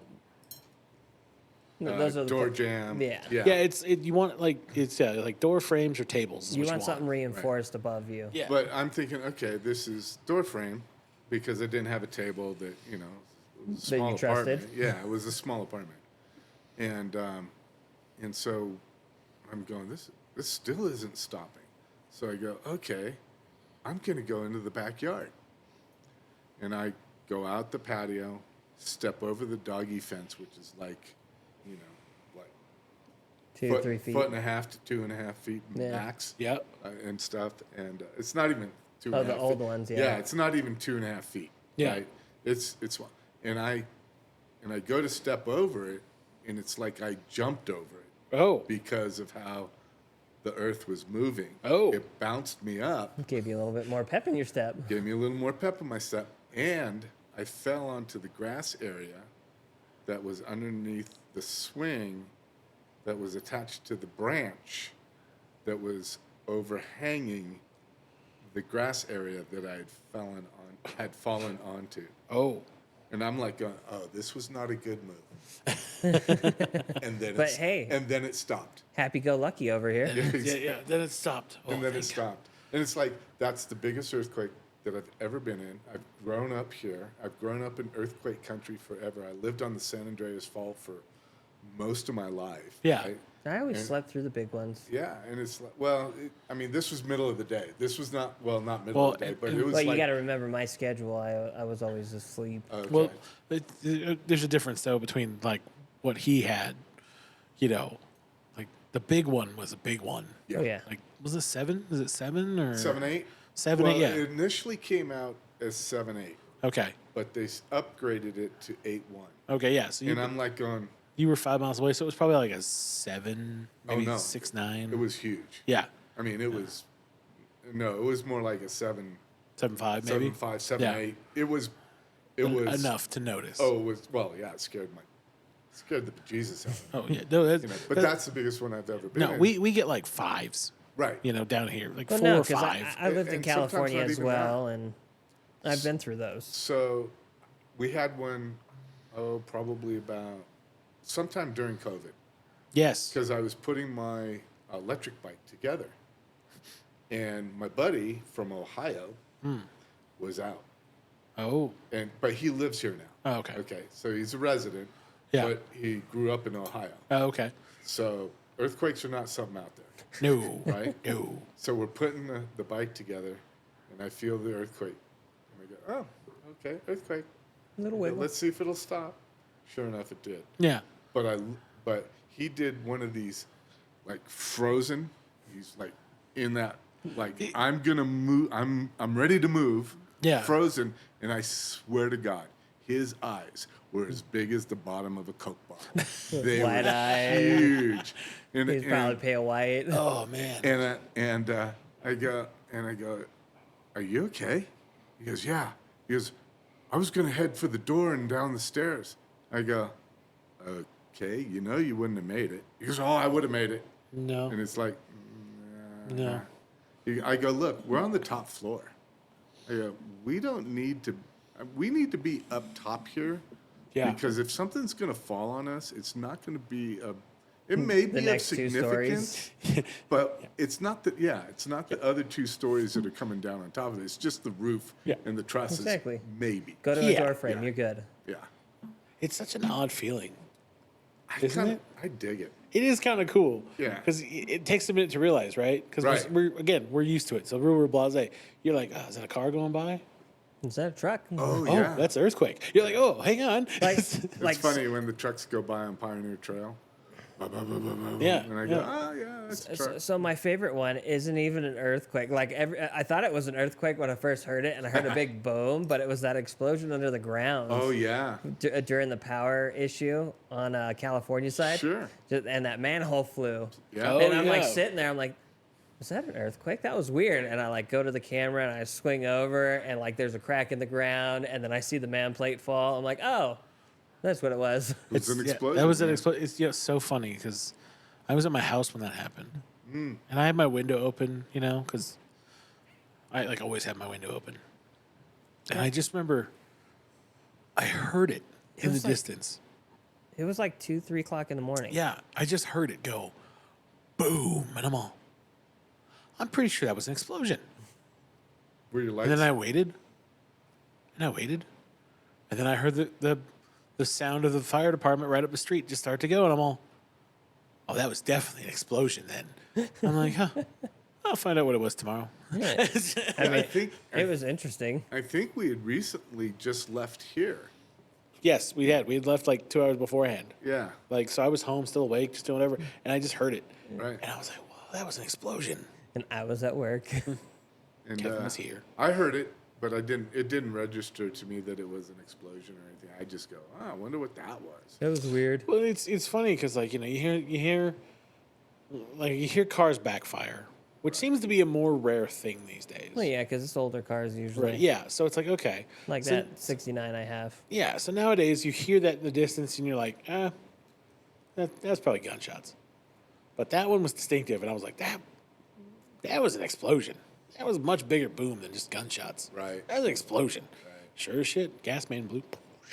Well, the other thing that was interesting, like, I was here at work as well when they demoed that overhang across the street when it was Horizon going to the Hard Rock, and then when it felt like everything was shaking, and I was sitting there with a camera on it because I was watching. I'm like, what are they doing? And then I got the video of it falling, and the guy like trying to run and get off the other side. Speaking of cars backfiring, Yes. so I'm in my apartment, and I can see Ski Run and Pioneer. Yeah. And all of a sudden, I hear bang, bang, bang, bang, bang, bang. And I'm like going, what the fuck? And I'm thinking, do I need to grab my gun? and I go to the back patio, and I look out, and I see this one car making it stopped, but Yeah. it's in that right turn from Pioneer going on to Ski Run yeah. towards the water. Yeah. Yeah. And there's another car. Like, it looked like it was going the other direction, but it might have been parallel. Okay. Just on that side of the street. Yeah. And I'm thinking, and I get out there, and I'm like, and the car, it sounded like it was the car that was there in the in that turn pocket. Yeah. Just pop, pop, pop, pop. But then I heard pop, pop, pop, pop over here. Oh. And I'm thinking, is that gunfire? Can I drive by? And I'm like going, or is that the echo? Oh yeah. It was the Echo, yeah. And, the echo, yeah. And I go, and then the car that was in that right-hand turn started to move, Ah. and it went bang, bang, bang. Oh, It's yeah. like, oh, okay. Yep. But I mean, it was like, what the? Usually it's carbureted vehicles that do that more often. So it might have been an older carbureted vehicle because Yeah, they don't no- always get the. No, this guy had obviously had modified his exhaust. Oh, yeah. Oh yeah. Or he had a hole in his exhaust. It could have been one of the newer, those newer rods with a new engine in it, and you know how when they hit the gas, it just backfires because it's pushing too much out. Right. Yeah. I mean, this was an older, Then it was carbureted, and Yeah, it they was- didn't have the air ratio right, right, and I'm like, or the timing was off. and Even. I'm thinking, am I in a neighborhood now that we're going to I think you're okay. Yeah, I think I'm okay too. You I should mean, be the fire okay. department's right there. Yeah, I think you're okay. And nobody from the fire department popped out either. No, they're not gonna pop out. They know better. Backfire is still a little distinctive than gunfire. Yeah. Yeah. I've noticed that now because that range is right by my house. So now I just casually know what gunfire sounds like randomly throughout the day. So I think backfires are a higher pitch. Yes. Yeah. Yeah. And it's a deeper pitch, you know, because it's Yeah. amplified by the muffler. It's got some weight to it. Yeah. Yeah. But it's still a higher pitch than gunfire. Yeah. Gunfire's got more of a crack to it. Right. Yeah. Yeah. How long have we been going, Kevin? 153. Wow, look at us. Okay. Yeah, we've been going for a while. Telling Nice. mainly Will stories today. It's Well, good you know, stories though. it's good to get Will in every now and then. Yeah, he has you some know, stuff to 'cause put out there. You got some good stories to tell. That's fair. Got to get them recorded for and future those generations. are just the ones that I can remember. Right, I know. To think of the lost archives that are just we'd need hypnosis for. Can you do the voice for me? What voice? Old 40s? timers. Which one? The radio host. Oh, you want the radio one? Yeah. Back in my day, we used to go out and shoot wherever we went.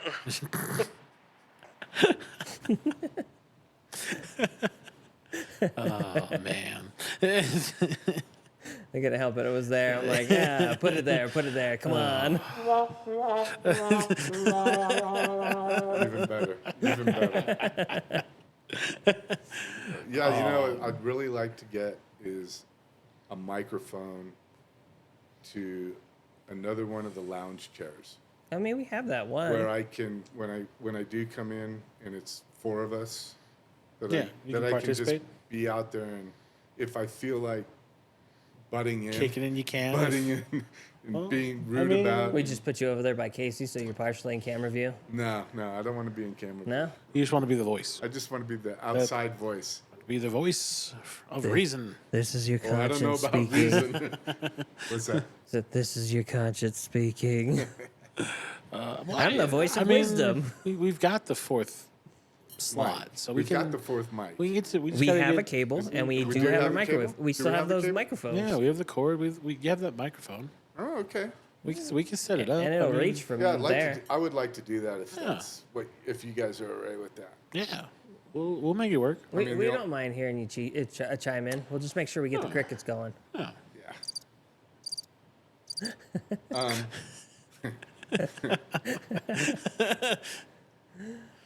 If you've made it this far, guys, Yeah. like, comment, and subscribe. Yes. We have a good time chatting back and forth, telling our stories, but we'd appreciate a little bit more of a following basis so you guys can hear more. We are officially up to 32 subscribers now. Oh, nice. There's Yeah. 32 of you guys. Yeah. Nice. So we're there slowly but surely pushing the subscribe button. Yeah. Tell your So, friends. Yeah. For sure. Tell your friends. Tell your friends. And comment and tell us what you like and tell us what you don't like. Yeah.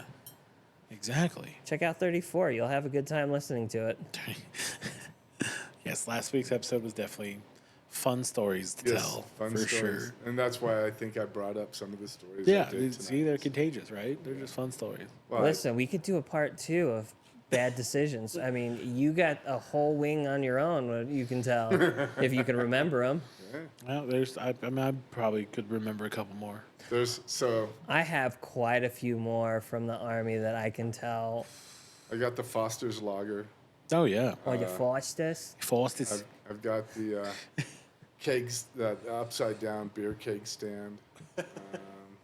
I've only done one of those, and I was fine.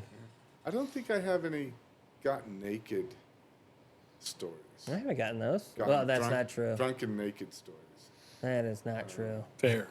Although I do have a drunken naked story of my other buddy. Oh. I have one of my buddy. When See, so we do have a collection of part 2 bad decisions we can make. We're gonna keep that one in the pipe works there. I think bad decisions is gonna come out again. There you go. That's a fun trail to go down. Yeah, we'll have to make sure we have Will on this one. Yes. And Lane needs to think of some for himself as well. Yes. We'll definitely have to come up with bad decisions too. All right, guys. Let's get out of here. See you guys.